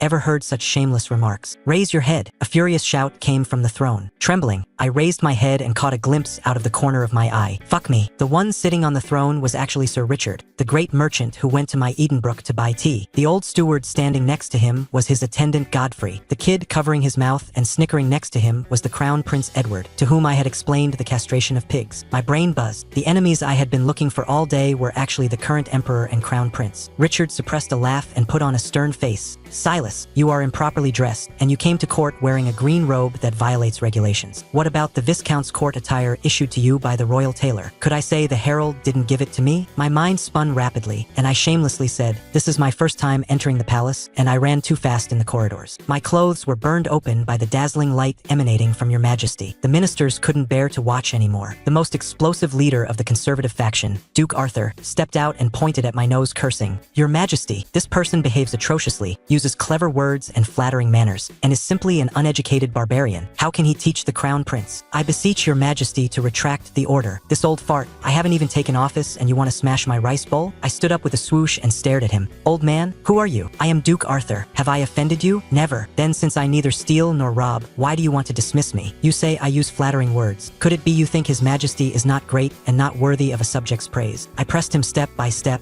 my voice loud and resonant echoing through the hall. This official is merely expressing his true feelings. In my eyes, his majesty is a unique hero, the #1 knight in the world, capable of controlling floods in civil affairs and quelling rebellions in military affairs. Every night I raise my wine glass and pray to the moon, just to entrust my feelings of reverence for his majesty. Could it be that my Valoria empire can no longer tolerate a loyal subject who speaks the truth? I covered my face, pretending to be heartbroken. Can this world get any better? It's too cold. I'm shaking with anger. Tears are flowing involuntarily. Hit by this combo of punches, Duke Arthur trembled all over, pointing at me and stuttering you for a long time, unable to squeeze out a single sentence. The civil and military officials all shut their mouths. Reasoning with a person whose face was written with shamelessness was seeking one's own death. Richard got goosebumps all over from listening and shouted angrily, Silas, how insolent! Duke Arthur is an elder statesman of 2 reigns. How can you be allowed to speak nonsense? I quickly took 2 steps back and answered loudly, Your Majesty is sagacious. Tyrants of past dynasties all loved to hear flattery. Only your majesty remains clear-headed at all times. This realm of a saint who reflects on himself daily makes this subject prostrate himself in admiration. Duke Arthur couldn't catch his breath and almost fainted. At this time, the Crown Prince's current mentor, Grand Scholar Reginald, popped out. He knelt stiffly on one knee. Your Majesty, if this treacherous person is allowed to teach the Crown Prince, I fear the Crown Prince will lose his mind and blaspheme the gods. I would rather give up my title of nobility and beg your majesty to dismiss Silas. Dismiss? My eyes instantly lit up. Dismissal is great. If I'm dismissed, I'll immediately roll back to Edenbrook to be my local emperor, who wants to stay in this broken royal capital and suffer the anger of you old nobles. I plopped down on my knees and shouted, The Grand Scholar is right. I have neither virtue nor talent. I beg your majesty to dismiss me. The ministers were all dumbfounded. This guy was just overflowing with combat power. Why did he suddenly admit defeat himself? The Richard on the throne sneered. How could he not see what I was calculating? Denied. I panicked. I really can't do it. I beg your majesty to reconsider. Richard completely lost his temper. He grabbed a heavy brass inkwell from his imperial desk and smashed it fiercely towards me. With a smack, the inkwell shattered in front of me, splashing pitch-black ink all over my body and face. Richard stood up and roared in fury. Silas, if you dare say one more word of nonsense, they'll chop off your head. Don't think I don't know what you're plotting. You must be the chief grand tutor whether you want to or not. Court dismissed. Richard left in a huff, leaving the civil and military officials staring at each other. Grand Scholar Reginald left angrily, flicking his sleeves. Courtier Sir Tristan came up, wanting to kick me while I was down and mock me. I didn't indulge him at all. I spat a thick glob of phlegm directly onto his expensive leather boots, scaring him into hopping and cursing me as a barbaric pig. I rolled my eyes and turned to leave. Before I was even out the palace gate, Chief Steward Godfrey ran over to find me. Lord Viscount, His Majesty summons you to the royal study. I immediately put on a dog-like smile, vigorously stuffed 2 draft notes of 200 gold coins each into his pocket, calling him Big Brother with every mouthful, and successfully found out that the Emperor just wanted a private chat and had no murderous intent. Entering the royal study, Richard was looking down at a parchment scroll, leaving me hanging for a full incense stick's worth of time. Seeing the timing was about right, before he could open his mouth to condemn me, I directly pulled out a thick stack of Imperial Bank gold notes from my breast pocket and held them high above my head with both hands. I know my guilt. This is the surplus of 86,524 gold coins I saved in Edenbrook over 7 years. Please, Your Majesty, accept it. Richard glanced at the stack of money and snorted coldly. Your Edenbrook is so wealthy, and in 7 years it's only this mere 80-something thousand gold coins? Do you take me for a 3-year-old child? Sweating profusely, I pretended to be extremely aggrieved. Your Majesty is perceptive. I spent money like running water on building sewers and roads. Being able to save this much is entirely due to my frugal living. Richard accepted the money, his anger mostly dissipating, and had someone offer me a seat. Let me ask you, what exactly is that thing called Wrath of God? Here it comes. I knew he was coveting my gunpowder. My face sank, my eyes full of sorrow. Your Majesty, that is alchemical black powder. Unfortunately, the court alchemist who developed it blew himself up a while ago. This thing consumes too much money. I spent over 10,000 gold coins and still haven't perfected it. The territory is truly out of money, so the project had to be halted. Richard slammed the table in anger. Fool, how can such a great killing weapon be stopped? How much money do you need? I will allocate it to you. My eyes darted around and I held up 3 fingers. 40, no, 30,000 gold coins should be about right. Richard stared dead at me. 20,000 gold coins. I give you 1 year. If you can't produce the gunpowder, bring your head to see me. My heart blossomed with joy. I had already mass-produced the gunpowder, gaining 20,000 gold coins in funding out of thin air. This wave was a massive profit. But on the surface, I still pretended to look miserable and half dead, thanking him for his grace repeatedly. Richard changed the topic and asked about the Crown Prince. Edward has a wild temperament and doesn't like reading classical studies. Reginald can't teach him. I brought you here. How do you plan to teach him? I patted my chest and talked expansively about my modern educational philosophy. Your Majesty, as the saying goes, a small tree won't grow straight without pruning, and a person acts out without discipline. Filial sons come from under the wooden stick. What does the Crown Prince lack? The harsh beatings of society. If there are difficulties, face them.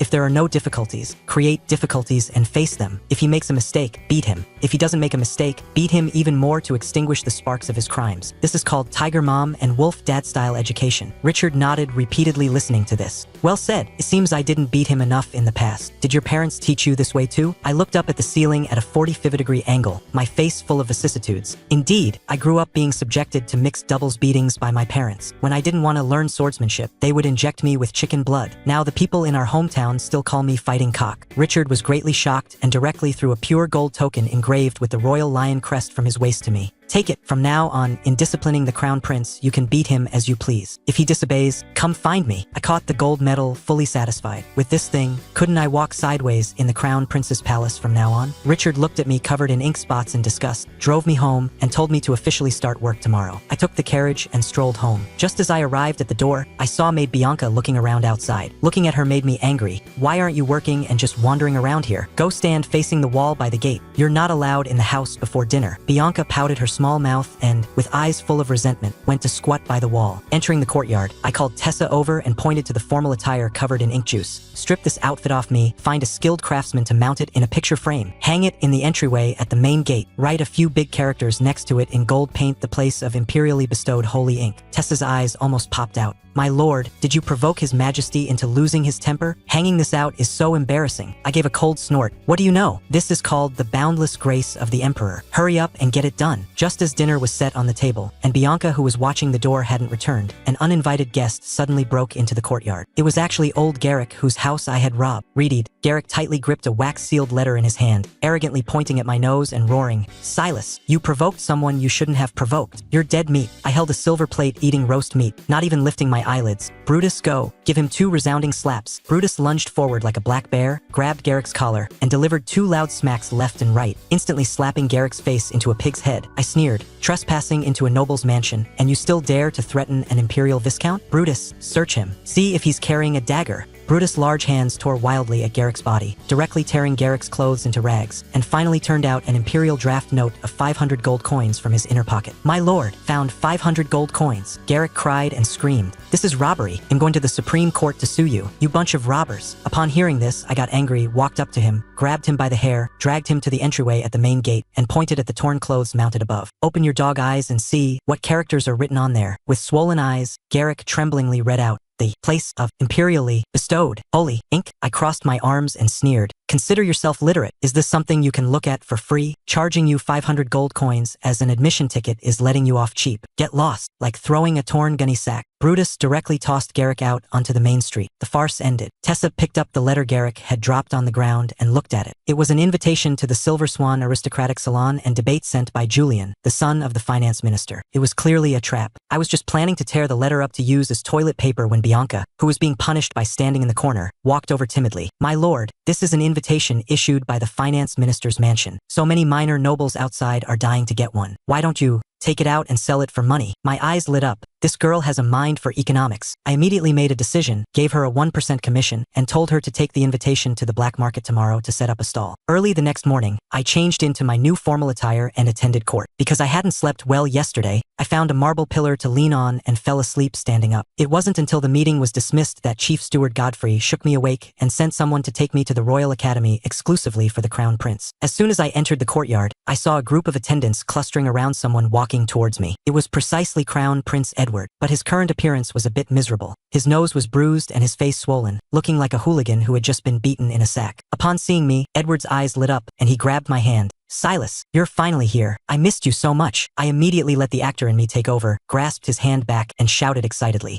As soon as this subject saw His Highness, I felt a heroic and majestic bearing, like the legendary dragon knight descending to earth. To think it was actually His Highness the Crown Prince. Truly unexpected, yet reasonable. The attendants around Edward all turned their heads, unable to bear looking at my bootlicking face. Yet Edward was moved to a complete mess. Yes, that's exactly what I thought too. Meeting you truly feels like we should have met sooner." Edward excitedly pulled me into the inner room, pulling on the bruises at the corners of his mouth, and gasped in pain. "Silas, you have to save me. I don't know what got into father yesterday. He hung me upside down and beat me with an oak stick." Crown Prince Edward covered the bruises on his face, tearfully complaining to me. Hearing this, my heart bloomed with joy. The Emperor's execution power is quite good. Just taught him filial sons come from under the wooden stick yesterday, and he implemented it at night. But on the surface, I put on a heartbroken look and slapped my thigh. "Your Highness, you're confused. How is this a beating? This is father's love for you." Edward was stunned. "Father beating me is still loving me?" Of course, I babbled nonsense with a straight face. "Your Highness originally had delicate skin and tender flesh, looking like a naive pretty boy. Now with this scar added, your masculine aura instantly bursts forth. This battle-damaged makeup full of killing intent simply makes people want to draw their swords and pledge loyalty to you. His Majesty is helping you mold the majesty of an emperor for the ages." Edward was crippled by my fooling. Touching the injuries on his face, he grinned constantly. "Really? I told you I was a born knight commander." Taking advantage of his happiness, I quickly pulled out a thick stack of Imperial Bank gold notes from my breast pocket, a full 10,000 gold coins, and stuffed it directly into his hand. "Your Highness, this is a little token of my appreciation. From now on in the royal capital, we are blood brothers from different fathers and mothers. If you need anything, just say the word." Edward had never seen so much pocket money before, and his eyes went straight, but he still put on a fake display of declining. "Is this appropriate? Brothers are like limbs. Money is like dung. If you don't accept it, it means you look down on me." "Silas." Edward immediately stuffed the money into his silk sleeve, tears streaming down from being moved. "Good brother, from now on in the royal capital, I've got you covered." Just after the two of us swore brotherhood, the Crown Prince's official mentor, Grand Scholar Reginald, came in with a black face. This old man found me disagreeable in every way, and he immediately started reprimanding me. "Silas, His Majesty made you Chief Grand Tutor, and you dare to laugh and play around with the Crown Prince like a clown in a circus. What a disgrace." I didn't indulge him either, and directly spoke with sarcastic undertones.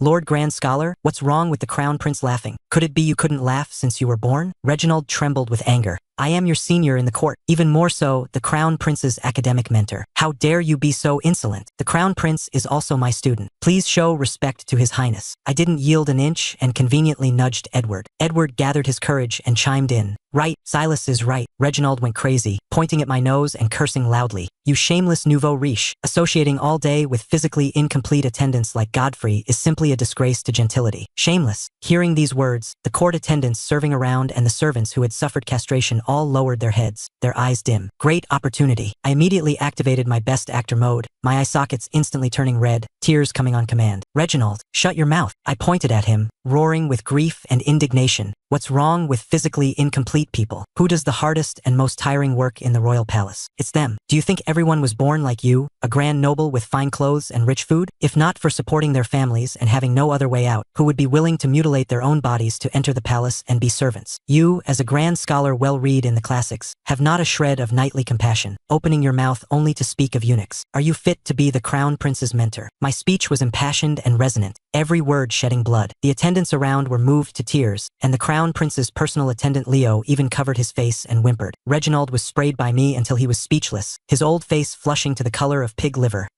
You're twisting logic. I won't argue with a vulgar barbarian like you. I'm leaving. The old man flicked his sleeves and left in exasperation. I turned to look at the dumbfounded Edward and smiled slightly. Your Highness, today's first lesson. If you want people to submit to you willingly, you must have a sincere heart in treating others. As a result, early the next morning, Edward came to find me limping. Brother, I can't take it anymore. Yesterday father beat me up again. I want to leave the palace. My face darkened with lines. The emperor is getting addicted to beating him. Unable to withstand Edward's pestering, I had to agree to take him to the Silver Swan aristocratic salon. I had made Tessa put makeup on him, changed him into the clothes of an ordinary swordsman, brought along the humanoid weapon Brutus, and the three of us swaggered out of the palace. Arriving at the luxurious cruise ship on the Seine River, Brutus, wearing a rough guard uniform hung with leather belts, scared away all the nobles at our table. Edward looked around like a country bumpkin, while Brutus and I buried our heads in frantically eating the exquisite pastries on the table. When the cruise ship sailed into the middle of the river, the capital's most popular opera diva, Isabella, was playing the harp on the second floor to add to the fun, while downstairs a group of young nobles were shaking their heads and reciting sonnets. Right then, Finance Minister's son Julian brought a few lackeys to our door. Julian fanned his lace-trimmed folding fan, a cold sneer on his face.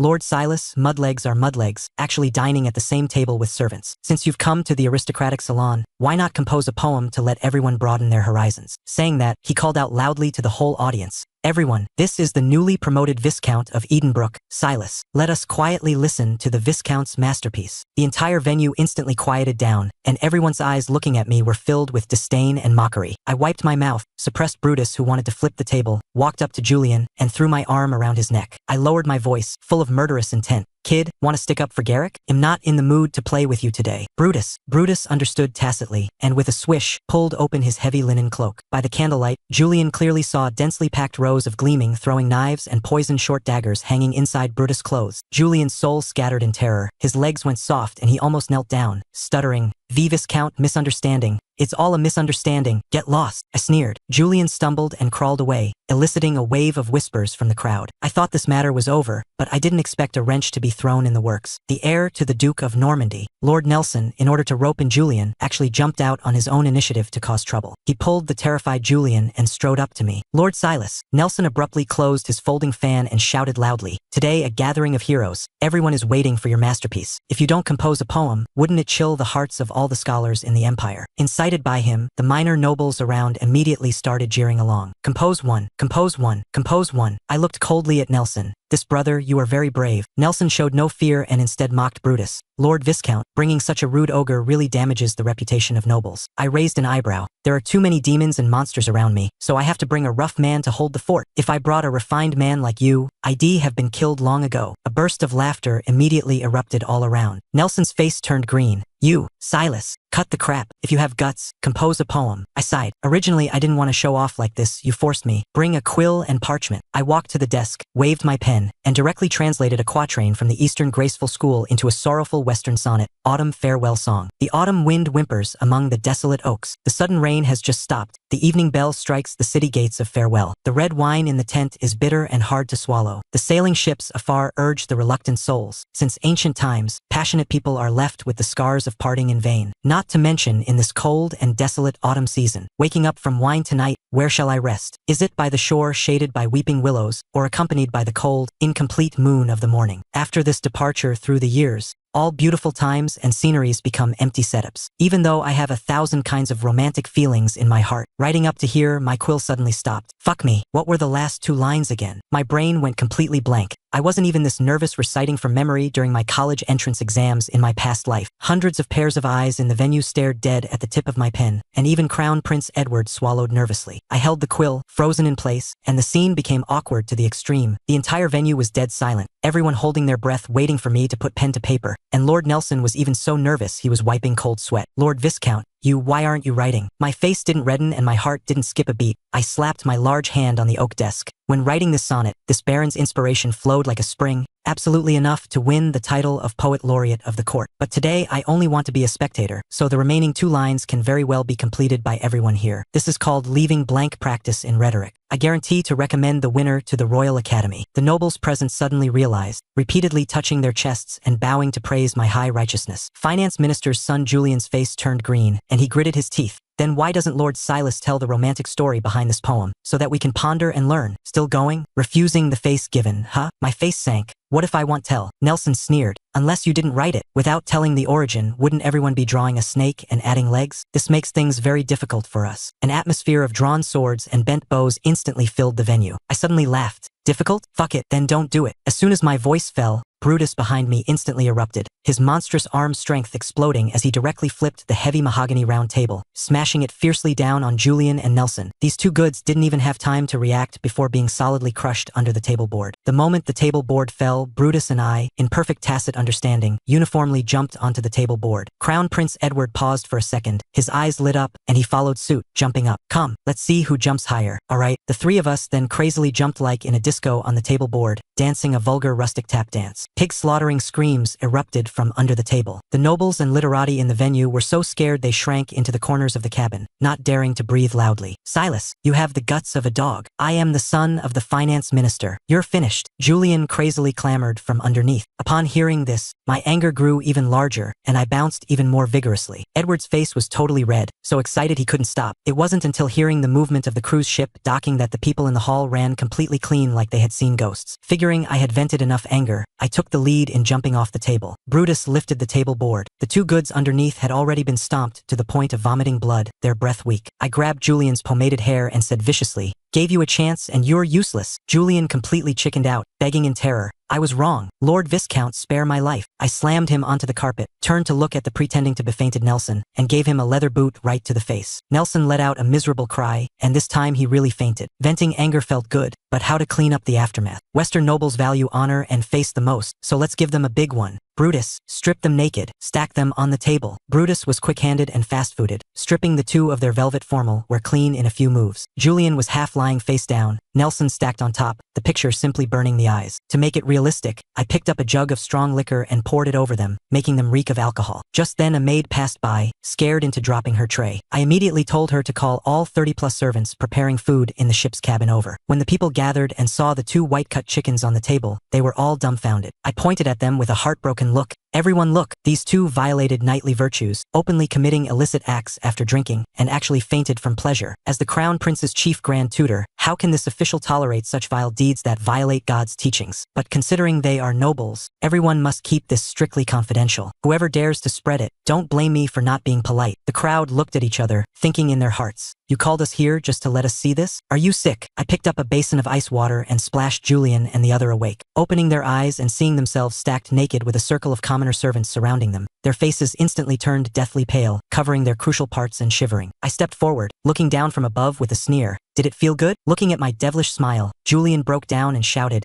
"Good, good." Nelson also desperately echoed, "Very good." I called out the names of the 30-plus servants. I've memorized the names of everyone present today. If anyone meets Whithon accident, even a sprained ankle, they'll count it on both your heads. Understand? The 2 had ferocious expressions, gritting their teeth. Understood. All right. Do you know how to explain to your noble fathers when you get home? Tears in his eyes, Julian said, I drank too much, got into a verbal altercation with the Lord, nothing more. I nodded in satisfaction and enthusiastically helped them drape their clothes on. Hurry home, don't catch a cold. The two stumbled and crawled as they fled the cruise ship. Edward rubbed his hands excitedly, feeling that the world outside the palace was simply too exciting. Once the people left, I immediately directed Brutus to bring out linen sacks and frantically pack up the unspoiled roast meat and pastries on the table. At this time, the personal maid of the opera diva Isabella came down to invite me upstairs. Holding the sack, I entered her boudoir. Isabella sat with her back to me inside a gossamer tent, coquettishly offering to play the harp for me. I had no time to listen to tunes. I directly pointed at the snacks on the table and asked if she was going to eat them. She said she wouldn't, so I swiftly dumped all the snacks into the sack, turned and left, leaving this royal capital socialite messy in the wind, still saying shyly, "Isabella is still of pure body. Please show pity, my lord. Sorry, this young master only loves to pack leftovers." Coming out of the cruise ship, I took Edward for a stroll on the streets. Edward was thrilled and asked me why I didn't hold back. This is called letting the tiger return to the mountain will lead to it biting back. As long as he finds it too embarrassing to admit, even if the whole capital knows about it, it will be treated as if nothing happened. Passing a tramp, Edward excitedly dumped half a sack of leftovers into the man's bowl. The tramp was dumbfounded looking at the mountain of leftovers. I quickly stopped him and gave him a lesson on the sinister nature of society. Ahead was a blind beggar rolling his eyes, with a few copper coins in his torn hat. I walked over and grabbed the copper coins into my sleeve. The blind man instantly jumped up, staring dead at me. I held out two hands. "Poor beggar, did you drop the copper coins in my left hand, or the silver coins in my right hand?" Without a thought, the beggar's eyes lit up. "Right hand." Wrong answer, confiscated. The beggar was stunned, stopped pretending, and his eyes turned fierce. Brutus took a step forward, opened his cloak to reveal his miniature armory, and the beggar immediately rolled his eyes back and obediently squatted back down. Edward watched in amazement, went up and delivered 2 kicks, and a few more pennies fell out of the beggar's torn clothes. With quick hands and sharp eyes, I collected them all. Next, we encountered a disabled beggar with no legs. I walked over, picked up his cracked wooden bowl, poured the money into my sleeve, and then forcefully tossed the bowl far away. A miracle occurred. The disabled beggar, who was just kneeling on the ground, suddenly sprouted legs, catapulted toward the broken bowl, and ran faster than a rabbit. Edward's worldview collapsed, his face full of bitterness. "So everything you said was true. I was really blind. Silas, how did you tell?" I stood with my hands behind my back, my face full of vicissitudes. Back when I was about to starve to death in Edenbrook, I led all the old, weak, sick, and disabled of the territory to beg in other places. From pretending to be blind and disabled, to pregnant women running scams, to staging melodramas to sell misery,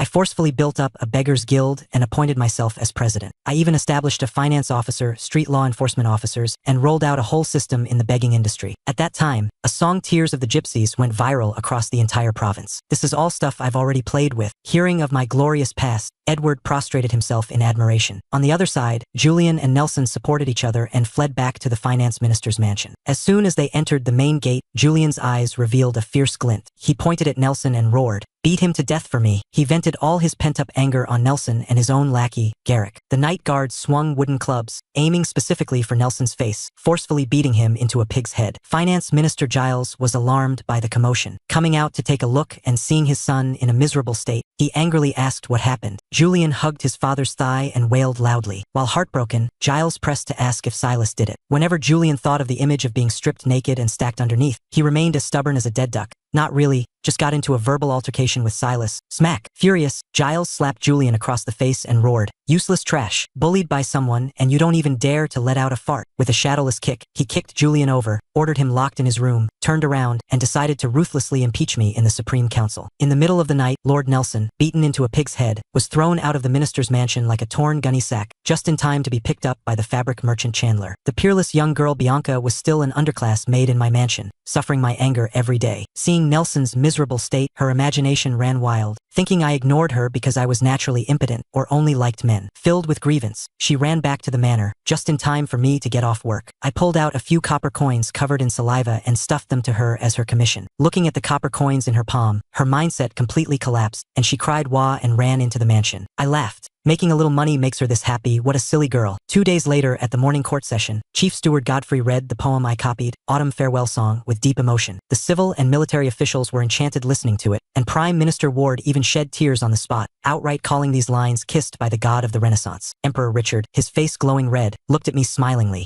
"Silas, everyone is curious. Why is this poem missing 2 lines? The entire venue's gaze focused on me. I was panicking inside. I hadn't even memorized the whole piece. How could I explain it? Crown Prince Edward beside me was desperately holding back laughter, just waiting to see me make a joke. I took a deep breath and started flexing my acting skills. My face full of grief and indignation, my eye sockets turning red. Your Majesty, this subject worked diligently in Edenbrook, toiling day and night for the commoners, only to discover that everything in the world always has its flaws. This subject once fell seriously ill for 3 days and 3 nights, and finally comprehended a truth. Just like the armless statue of Venus, incompleteness is also a kind of imperfect divinity. Therefore, this subject deliberately left blanks in the poem. This is called the beauty of incompleteness. The ministers rolled their eyes listening to this. Even this can be spun? But with my bout of fooling, Richard actually fell into deep thought, and the ministers even began to fill in the words in their own minds. Feeling better the more they filled, one by one feeling it made sense. Right at this moment, Finance Minister Giles jumped out, pointing at my nose and loudly cursing. Your Majesty, this subject wishes to impeach Silas for openly assaulting my son Julian. I spread my hands, my face entirely innocent. Your Majesty, this is absolutely a false accusation. We just had a bit of a verbal altercation. Giles became exasperated and directly called Julian and that barred witness to the court. Richard stared coldly at Julian. Did Silas hit you or not? I chimed in leisurely. Your Majesty, Lord Julian drank too much that night, and we were playing the Roman Bacchus pyramid, which is stacking wine glasses higher and higher. How could we have fought? Hearing the 3 words stacking glasses, Julian trembled all over like sifting chaff. His mind was full of the image of himself naked, stacked underneath. If he admitted to being beaten, that matter definitely couldn't be kept secret. Weighing the pros and cons, Julian gritted his teeth, wanting to cry but lacking tears. Replying to Your Majesty, this subject was indeed playing the Roman pyramid. Silas didn't hit me. As soon as this sentence came out, Giles was struck like lightning. Eyes wide open, he pointed at his son, almost spraying a mouthful of old blood. Seeing it was good to stop while ahead, I waved my hand magnanimously. Since it's a misunderstanding and this subject is used to being targeted, let's just let this matter go. The way the ministers looked at me changed. They actually felt that I was a broad-minded person. Richard's dragon countenance showed great joy, and he directly kicked Giles and his son out. After court, Richard called me to the royal study, getting straight to the point. The tea isn't selling anymore. Do you have any ideas? So the high-priced tea had harvested the leeks too ruthlessly,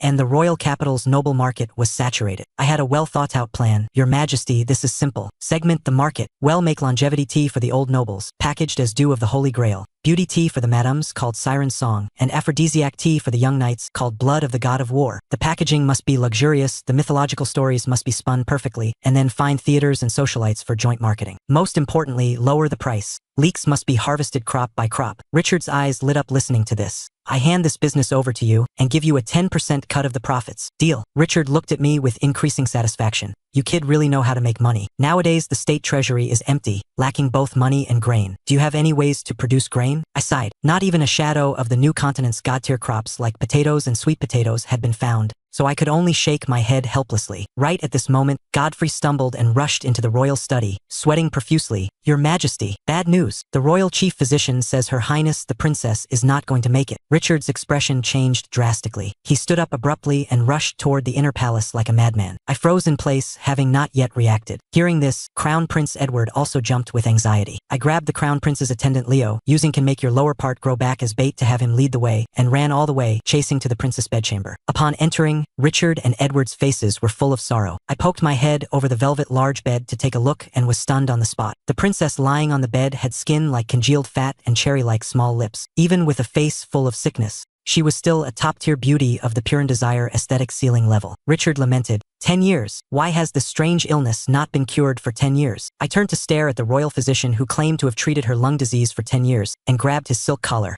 Old man, what illness hasn't been cured after 10 years of treatment? The physician looked disdainful. It is a rare lung consumption disease. Even if I told a country noble like you, you wouldn't understand. Hearing this, my eyes instantly changed. I looked at physician Hugo, who claimed to have treated her lung disease for 10 years, marveling internally that this quack hadn't killed the princess despite changing expensive herbal medicines for 10 years. The way I looked at him completely changed. Changing prescriptions for 10 years and still hasn't killed the patient. This old man is a divine doctor. Being stared at by me like this, Hugo shuddered in fright. I couldn't be bothered with him and pulled Crown Prince Edward out of the hall. Edward leaned against a marble pillar, his eye sockets red. Brother, Victoria is my dearest sister. If she goes to see God, what will I do? Before I could comfort him, he jerked his head up, staring dead at me. Silas, do you want a wife or not? My head was full of question marks. Edward said urgently, the Church's ancient texts speak of divine blessing marriage. He'll marry Victoria to you. Let's try using the holy light of a pure marriage to disperse the diseased demon. If it were any other noble ID, rather die than agree. But you're the one. I was speechless, looking at the sky. Shoving a dying princess onto me? This is repaying kindness with enmity. I smiled bitterly. Your Highness, if getting married could cure diseases, there would be no dead people in the world long ago. Edward's mindset completely collapsed. He grabbed my shoulders and shook them frantically. Then what do you say we do? I threw him off and shouted loudly, calm down. Why roar so loudly? I have a method, but the hope is slim. There is a divine medicine called penicillin that can cure all diseases. Hearing this, Edward bounced up, light instantly returning to his eyes. Good. Tell me how to get it. Say it and do it. The two of us immediately rushed back to the Crown Prince's palace, got a few baskets of oranges, and threw them into the dark, damp cellar to mold. When the blue mold was fully grown, we used wheat to boil a culture medium and picked the bluest strain to dot onto it. After a week of fermentation, I added olive oil to stir and purify, and then repeatedly filtered it using charcoal, vinegar, and alkaline water from the imperial kitchen. No filter paper, just use the premium toilet paper unique to my Edenbrook, sun-dried to sterilize. For rigor, I set up 27 experimental groups. All instruments were boiled in water at high temperatures for sterilization, and even the syringes were purely handcrafted by the court silversmith. For a full half month, I stayed up until my eyes were entirely red, finally bringing out 27 silver bowls filled with penicillin. Looking at these trans-era products, heroic pride surged in my heart. Silas, what next? Edward swallowed a mouthful of saliva. Bring up the death row inmates. 3 days later, in a secret royal dungeon in the capital, over 50 notorious, evil-doing death row inmates were gathered in the cells. With my hands behind my back, I looked at them coldly. Today, we test a new medicine for the warriors of the Empire. After the injection, report your feelings truthfully. In the autumn, everyone gets a reward of 20 gold coins, and if the experiment succeeds, you will be pardoned from the death penalty. I object. You demon just want to kill us. A bandit with a face full of fierce flesh shouted. Slap his mouth. The jailer rushed in and gave 2 loud slaps with an iron-gloved hand. The entire venue instantly quieted down. I nodded in satisfaction and personally took action. The first one was an intravenous injection. My hands shook so much I was sweating cold sweat. For the second one, I just had him take off his pants and injected it into his buttocks. This was handy. Over 50 people injected one by one. An hour later, Edward, wearing plain clothes, rushed into the dungeon shouting and hollering. Silas, how are the death row inmates? Succeeded, right? The torches flickered in the dungeon. With my back to him, I turned around slowly, my voice filled with endless sorrow. They're all dead. Edward was struck like lightning. What? Over 50 people are all dead. I didn't say a word and yanked off the rough cloth curtain behind me. Corpses lying crisscross filled the cell. Some convulsed wildly before dying, some vomited everywhere. Their dying states were extremely miserable. The surrounding jailers were so scared their legs trembled wildly, looking at me as if looking at a living llama. Some even wet their pants. Edward slumped to the ground, tears bursting from his eyes. How could this happen? Is it really beyond saving? I helped him up and told him to return to the palace first. Looking at the floor full of corpses, I couldn't help but sigh, yet a bitter smile helplessly tugged at the corners of my mouth. The jailers gasped. He smiled. This devil poisoned over 50 people to death, and he actually smiled. From then on, the legend of the royal capital's dungeon poison king would accompany me for the rest of my life. Penicillin was declared a failure, and the princess fell critically ill again. Edward was in a daze all day and didn't even go to his night training. My role as chief grand tutor offered no sense of experience, so I decided to investigate personally. Taking advantage of the physician's absence, I sneaked into the princess' bedchamber, casually pulled out an 80 gold coin draft note, knocked a little maid dizzy with it, and had her take me to the royal greenhouse where the princess often went before her attacks. Entering the garden, the floral fragrance assailed my nostrils. I pointed at the purplish red flowers filling the garden and asked, "What are these?" "This is the siren's sigh. It's the princess' favorite flower, blooming all year round." The princess even picked a large bouquet before she fell ill. My mouth twitched. To hell with a rare lung consumption disease. This is fucking pollen allergy. Kudos to her frail body for enduring 10 years without actually dying. If I had found this out earlier, why would I have caused the penicillin bloodbath? I ran all the way back to the Crown Prince's palace and shouted at Edward, who was staring blankly at a statue of the Virgin Mary. "Your Highness, the princess' illness can be saved." Edward looked up, his expression complex. "Silas, you've thought it through? You agreed to marry my sister to dispel the bad luck?" My face darkened. "Marry my ass. I found the cause of the illness." I dragged him straight to the princess' bedchamber and explained the matter of the pollen allergy originally and completely. Although Edward didn't understand what allergies were, he unhesitatingly ordered the greenhouse garden to be uprooted entirely. Just as we entered the bedchamber, we saw Chief Physician Hugo holding a steaming pot of medicinal soup. "What is this?" Edward frowned. Hugo had a flattering face. Replying to your highness, this is the mysterious mandrake I just spent 2,000 gold coins to buy from a merchant returning from the new continent. It will absolutely have a miraculous effect on the princess. I sneered. 10 years of tonics and she hasn't gotten better. You old geezer didn't poison her, Did you? Hugo was so scared he sweated profusely. Edward had long disliked him, went up and delivered a kick, kicking Hugo to the ground. With a clang, the brass soup pot smashed to pieces, and the mandrake inside rolled out. I was just about to stop Edward when my peripheral vision swept over the mud on the ground, and my whole body instantly stiffened. Blood veins crept into my eyeballs little by little. The thing on the ground, slender, with roots, emitting a familiar sweet smell. This is a fucking sweet potato. The god-tier crop from the new continent that I had been searching for years, actually stewed as a mandrake in the royal palace by someone. Like a mad dog, I violently pounced forward, pinched Hugo's neck in a death grip, and roared, "I'll strangle you, you old geezer. Speak, where did you get this thing? Are there any more?" Hugo rolled his eyes. In the royal pharmacy. Edward tightly hugged me. "Silas, let go. Strangling him will cause trouble." I let go, wild joy surging in my heart. I struck it rich. The empire is going to take off. Without hesitation, I picked up the mud-covered rotten sweet potato on the ground and stuffed it into my mouth. The taste was very bland, but it was absolutely a sweet potato. No mistake. Edward watched dumbfounded and also dug out a piece to taste. "What disease does this thing cure?" he asked. "Cures the disease of poverty. Cures the disease of hunger." I hauled up the pretending to be dead Hugo. "Go to the pharmacy." At the pharmacy, Hugo humiliatingly dug out a velvet box. Inside lay quietly 3 sweet potatoes not even as thick as a thumb. I pointed at the box, lowering my voice to say to Edward, "This is called a sweet potato. 1 acre of land can produce over 1,000 pounds. Plant it successfully, and there will be peace under heaven. You personally hold it tight." Edward's eyes almost popped out, and he tightly guarded the box in his arms. I turned to interrogate Simon, the royal purchasing officer who bought this herb. Simon honestly said he met the foreign merchant at the port of Solis. Besides this divine grass, there was also a weird root covered in yellow boils with whiskers, which he didn't buy because he thought it was poisonous since it was rotten. A root covered in yellow bumps? With whiskers? That's fucking corn. You bunch of blind trash. Corn was just mist like this. I forcefully suppressed the urge to vomit blood, threw my arm around Simon's shoulder, and asked sinisterly, "You said you spent 2,000 gold coins on this thing?" Simon shuddered in fright.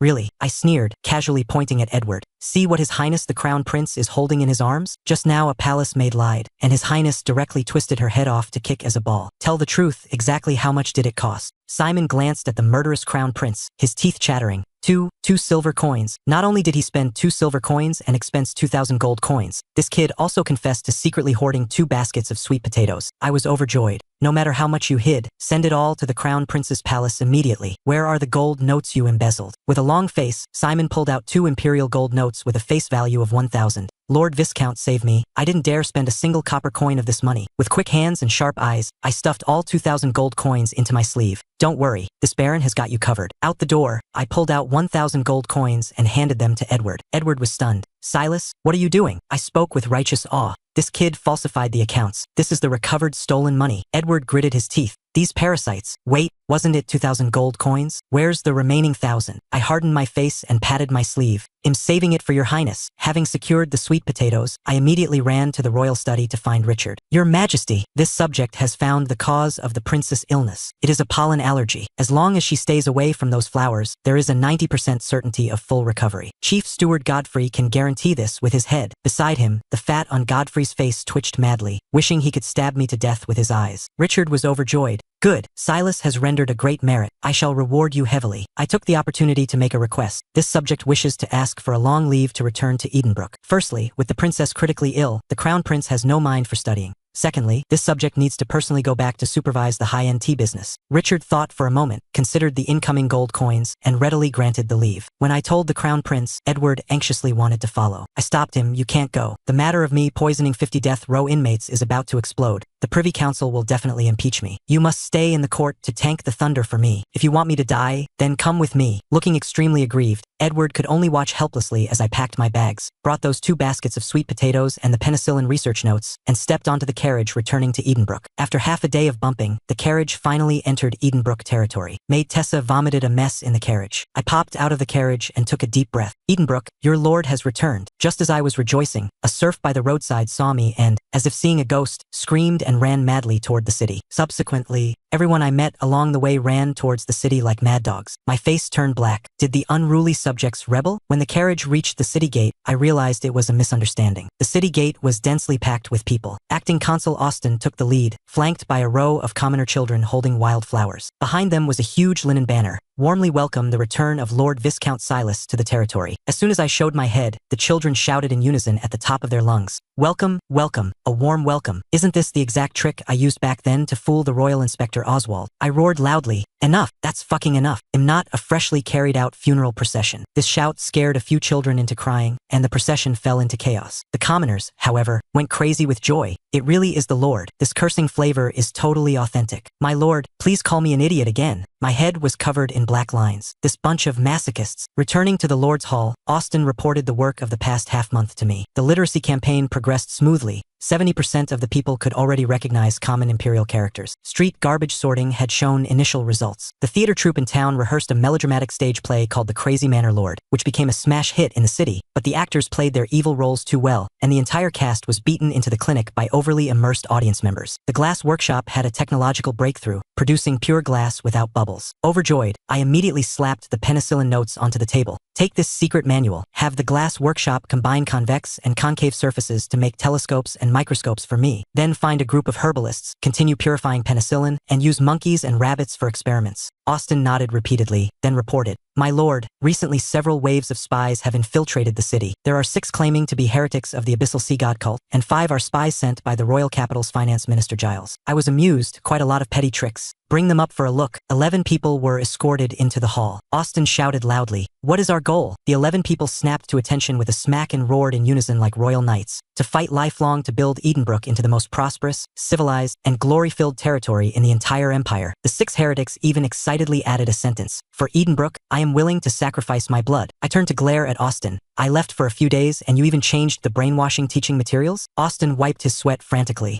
"We didn't change it, my lord. These 6 heretics act like they're injected with chicken blood every day. Not only do they work frantically in the quarry, except for the money to buy black bread, they handed in all the rest as taxes." I got angry. "Aren't these psychopaths? Suspend these 6. Send them to the monastery to be remade. Only let them out when they learn how to be a normal lazy bum. Don't ruin my citizens." The remaining 5 people were sent by Giles. The burly man leading them had tears in his eyes. "Lord Viscount, we used to live like dogs in the royal capital. We only knew what life was when we came to Edenbrook. We get to drink meat soup every day. We're not going back. One of the brothers has already returned to the capital to pick up his old mother to settle here." I clapped my hands and laughed. Edenbrook's sugar-coated bullets are invincible. After dealing with the spies, I heard that the former Royal Inspector Oswald, who had been stripped of his knighthood, had actually moved into Edenbrook's affluent district to settle down. Not only did this old boy visit the Silver Moon Tavern every day to find girls, but he also personally wrote melodramatic multi-angled romance scripts, forcing prostitutes to act with him. I immediately sent someone to bring him to the main hall. Oswald, trembling, knelt on one knee on the floor. Commoner Oswald kowtows to Lord Viscount. This old fox had learned to be obedient, actually calling himself a commoner. I decided to beat the drum on him.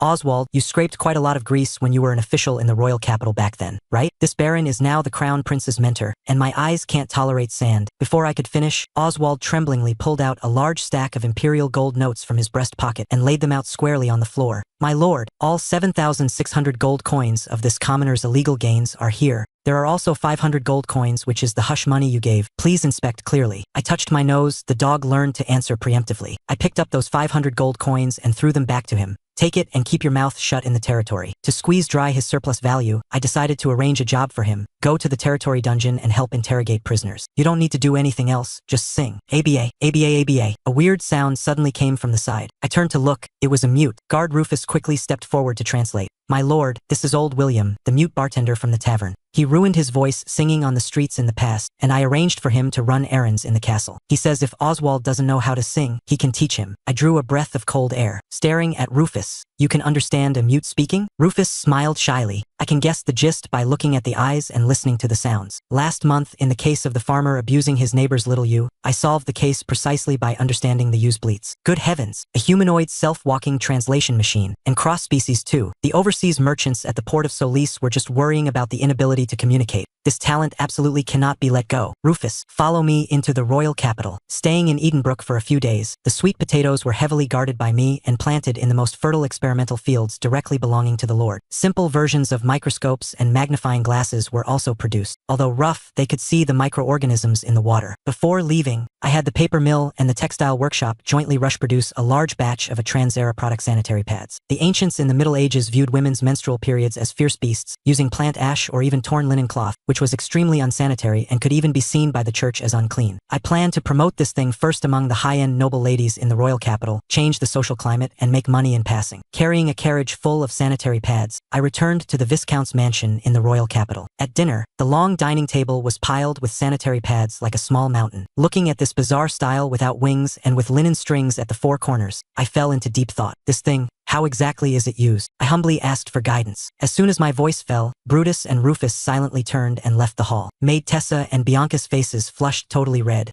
covering their faces and not daring to look at me. My lord, what are you doing with this thing? It's deadly shameful. Tessa stamped her feet in anxiety. I slapped the table angrily, hiding one's sickness for fear of treatment. This is a major matter concerning women's health. Tessa, you tell me, what are these 4 strings for? Tessa said with a muffled voice. Tied around the waist. I suddenly realized the ancients didn't have underpants. This is yet another good business selling silk sexy lingerie. Seeing them still twisting and turning, my temper flared up. From today on, all women in the entire mansion, each person receives 3 pads for free every day. Must use. After using, you must report your thoughts to me, whether there was any side leakage. Tessa, you are responsible for distributing them. Tessa wished she could die of shame. Bianca looked at me in horror through her fingers, her eyes seemingly saying, "This lord is absolutely a pervert." Edward rushed into the Viscount's mansion burning with urgency, his face full of excitement as he waved a parchment letter. Silas, the royal capital is shaken. The matter of you using poison to kill 50 death row inmates has blown up. I yawned and stretched unhurriedly. Blow up then, what's the big deal? Come, follow me into the palace, they'll show you some good treasures. Arriving at the Crown Prince's palace, just as I sat down, that castrated personal attendant Leo stared dead at me with shining eyes. Stared at by him until my hair stood on end. I changed my mind, this guy is probably still thinking about me helping him make his lower part grow back. Holding back laughter, I pulled out a magnifying glass with a brass handle from my bag and handed it to him. This is the alchemical divine artifact mirror of restored glory. Wherever is short, shine it there, guaranteed to become bigger. Leo was overjoyed, snatched the magnifying glass, and ran to a corner drooling. Edward leaned over puzzled. Silas, is this thing really useful? I sneered, pulled out another magnifying glass, and gestured towards the silver teacup on the table. The cup instantly doubled in size in my line of sight. Edward watched dumbfounded, snatched it away, and shone it everywhere, clicking his tongue in wonder. Good stuff. Father's eyes are dim. With this, reading the Privy Council's documents will be no worry. My heart warmed. This kid is quite filial. I pulled him into the courtyard to teach him how to use the magnifying glass to focus light and burn ants. Just as the two of us were playing vigorously, Leo ran back crying like he had lost his parents. Lord Viscount, it's useless. It looks bigger after shining, but it's still broken. I patted his shoulder, my words long and profound. Leo, how can life be 10 out of 10 perfect? Looking big and really being big are the same in optics. Living a few more years is better than anything. In the future, when you miss your brother, just take it out and shine it. Leo cried Wawa in anger, cursed liar, turned, and ran away. Edward was so amused he kept slapping his thigh, suddenly lowering his voice. Brother, during these days you were gone, the court was strangely quiet, no one impeached you. I feel those old geezers in the Privy Council are holding back a big ultimate move. I waved my hand. Let them be. How is the princess' illness? Completely cured. Victoria even said she wants to thank you in person. Let's go. I'll accompany you. Edward stared at me warily, deeply afraid I had ulterior motives toward his sister. Arriving at the princess' bedchamber, Princess Victoria walked out gracefully. After recovering from her illness, she appeared even more youthful and lively, a proper royal pure and desire aesthetic ceiling. Pretentiously, I inspected the uprooted garden, cleared my throat, and prepared to unleash my ultimate girl flirting skills. The princess has just recovered from a severe illness. Ordinarily, you must drink more hot chamomile tea. Edward aggressively rolled his eyes beside me, sneering to tear down my stage. Drink more hot tea, and then what? I got stuck. Nothing more. You can add some honey. The scene was extremely awkward for a moment. To smooth things over, Victoria pointed at my linen bundle and asked, Lord Viscount, is what's inside a specialty of Edenbrook? Feeling as if granted a general amnesty, I quickly opened the bundle. Yes, yes, yes, princess. Taste our territory's candied nuts. Before I could finish speaking, my eyes went straight. Maid Tessa, that idiot, actually slipped a few sanitary pads underneath the nut jar. Edward was quick-handed. He snatched one out, held the 4 linen strings, looked left and right, and said triumphantly, I get it. Father said to guard against flood plagues. These 4 strings are definitely for tying on the head to cover the mouth and nose as an anti-epidemic mask, right? Saying that, he was about to slap it on his face. I broke out in a cold sweat and snatched it away. Are you kidding me? If you wear it on your face, how am I going to sell it to those noble ladies in the future? Victoria leaned over curiously. My lord, what exactly is this? Since things had come to this point, I hardened my heart. This is called the pad of purity. Something women use when their monthly menarche arrives. The air instantly froze. Victoria's face flushed swish red to the base of her ears, and she abruptly lowered her head. The little maids around also blushed, not daring to look at anyone. Edward let out a weird cry, slapped the pad of purity onto the ground, pointed at me, and cursed loudly. Silas, you're too perverted. What decent noble man carries this kind of thing around with him? My defenses completely broke. I rolled up my velvet sleeves and roared angrily. Perverted? Do you think Silas, a dignified 7-foot man, don't feel embarrassed walking around with this thing? I am doing this for the women of the entire empire. I pointed at the pad of purity on the ground, my voice resounding like thrown stones. Do you know how painful it is for women when their menses come? Using unclean rags and plant ash, how many women get infected and lose their lives because of it, and are even accused by the church of being unclean? As a local lord, how could I sit by and watch? I am seeking health and dignity for the women of the world. Edward scoffed. High-sounding words. Don't think I don't know your Edenbrook runs official red light districts, seeking dignity all the way into the brothels? I laughed out of extreme anger, pointing at his nose and spraying. What do you know? Underground secret prostitutes are good women forced into prostitution by gangs, and the old, weak, sick, and disabled are swept out the door. I run official red light districts with clear prices, have herbalists perform regular health checks. If the girls want to go straight, they can leave at any time, and they're guaranteed job assignments at the textile factory. I am walking the path of criminals, leaving criminals with no path to walk. These pads are used once and thrown away, clean and hygienic.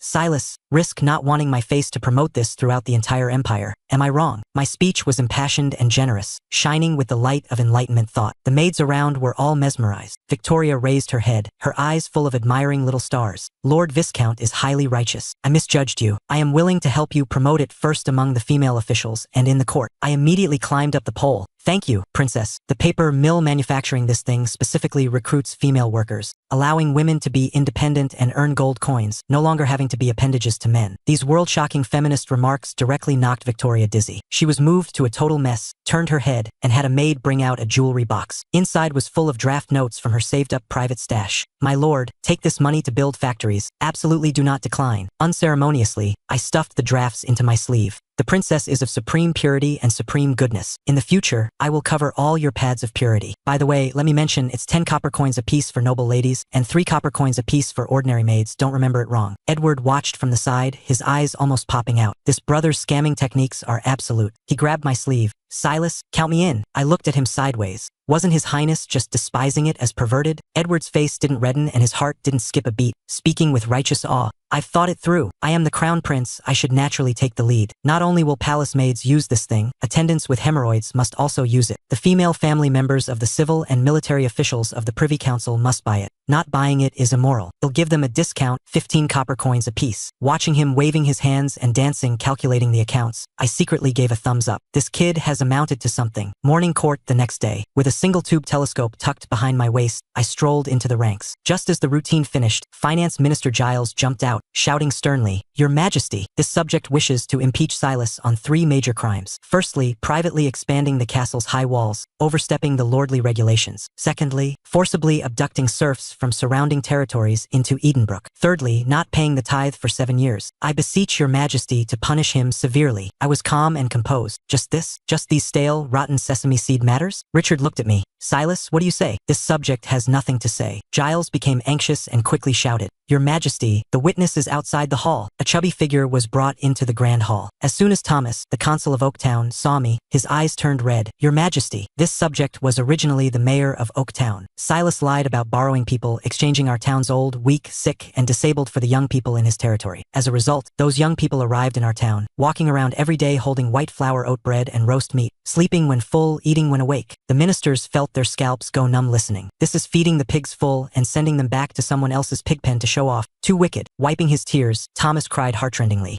The young people in our town all went crazy with craving, and in less than a year, they all ran off to Edenbrook. Oaktown's population drained, and it was directly downgraded to Oak Village by the province. Later, I drove their people away, and Silas sent the old, weak, sick, and disabled back, boasting on the streets every day about how good Edenbrook is, and half the people ran away again. Oak Village has now been downgraded to Oak Manor. Some in the hall couldn't hold it back and laughed out loud. Chief Steward Godfrey's face was completely purple from holding back. Thomas broke down crying. That's not all. Later, Silas built an underground pipe and shoved it directly into our manor's river, discharging fecal water into it every day. The river water couldn't be drunk anymore, and they actually drove carriages pulling Edenbrook's well water over to sell. "Your Majesty, he is a devil." The laughter abruptly stopped. The way the ministers looked at Thomas was full of sympathy. To be stuck with such an evil neighbor was truly 8 lifetimes of bloody bad luck. I chuckled. Then you still have to thank me, going from a village chief to a manor administrator so leisurely. Thomas stamped his feet in anger. My face turned solemn, and I turned to kneel on one knee to Richard. Your Majesty, he says, I abducted, but it's clear the serfs came voluntarily. As for discharging fecal water after fermentation, that is top-tier fertilizer for farmlands. Other nobles can't even fight to get it. Those consuls can't even feed the commoners full. Is it wrong for me to take the people over? Giles roared angrily. Sophistry. If you want to provide relief, why not give money and grain? Why must you take the people away? What exactly are your ulterior motives?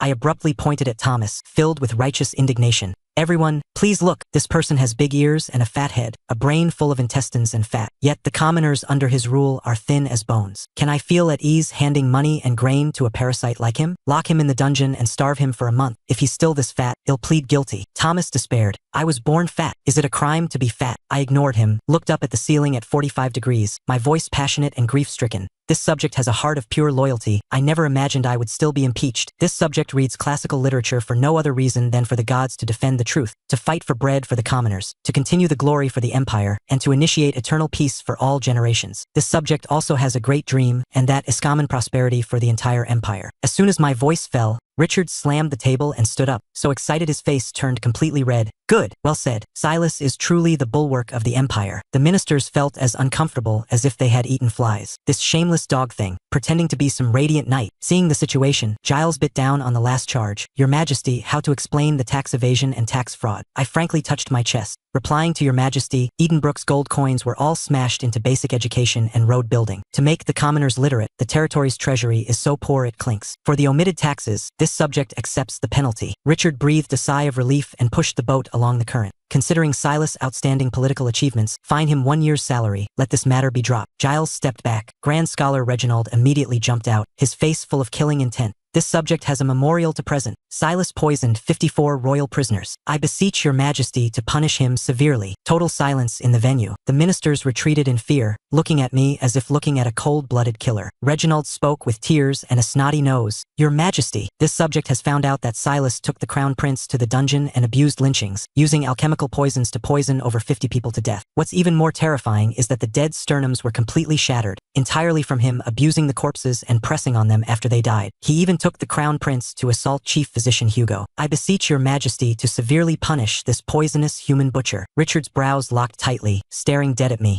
Silas, what explanation do you have? I sighed. This subject did indeed poison 54 people, but that was to test new medicines for the princess. Although the medicine failed, the princess' illness is cured. Reginald sneered. If the medicine failed, how did the princess get better? And how do you explain the corpse abuse? I rolled my eyes. In medicine, that's called cardiopulmonary resuscitation. Emergency chest compressions can save lives. As for those 54 people, Your Majesty, the first one was Mad Dog Font, who tortured and murdered a noble family of 5, not even sparing a 3-year-old girl. There were also 3 roaming criminals who specialized in eating infants' hearts seeking immortality, and vivisected 2 pregnant women. This bunch of scum wouldn't even be wronged if sent to the stake. Using them to test medicines is letting them off cheap. The hall was silent. The ministers felt a chill down their spines listening. This bunch of heretic beasts indeed deserved to die. Richard's brows also relaxed. Although they deserve to die, you shouldn't have bypassed the Supreme Court to use lynchings. Considering you cured the princess, merits and demerits offset. Reginald became anxious. Then what about assaulting Physician Hugo? Such disregard for the law. Lord Grand Scholar, what else do you want to ask? He'll tell you. Crown Prince Edward, with a sunken face, strode down the marble steps. Reginald was furious. Crown Prince, speak carefully. How can you call him brother? Fine, then he'll call him mentor. Edward ignored him and turned to look at Richard. Father, Reginald says the mentor led me astray. I will now recite the classics for you to hear. Edward took a deep breath and started reciting upon opening his mouth. 1 piece, 2 pieces. In one breath, he recited a full 20 obscure higher Latin scriptures, without a single mistake. The whole audience was shocked. That crown prince, who couldn't even write the common tongue well, had actually turned his nature. Wild with joy, Richard tested him on several complex theological exegeses, and Edward answered fluently. Edward proudly raised his head. Father, this was all taught by Mentor Silas. As for assaulting Hugo, it's because that greedy old dog spent 2,000 gold coins to buy a new continent plant tuber worth only 2 silver coins. As soon as these words came out, the whole court was shocked. Edward unleashed his full firepower. I followed the vine to get the melon, dispatching knights out of the palace to check prices. Eggs that cost 10 silver coins each inside the palace only cost 5 copper coins outside. Last year, the palace's food expenses were 80,000 gold coins. According to market prices outside, we wouldn't even need 8,000. The price difference of over 70,000 gold coins was completely embezzled by this group of parasites wearing gorgeous coats. I went incognito to the lower city and saw it. The commoners don't have enough to eat. I donated all my private stash money. Yet it is still a drop in the bucket. If corruption could be investigated and dealt with in the palace, why would the people have to live so bitterly? You could hear a pin drop in the entire grand hall. Looking at Edward, my heart was greatly comforted. This kid has really grown up and possesses the aura of a king. Richard's tiger eyes contained tears. He firmly grasped Edward's shoulders, his voice trembling.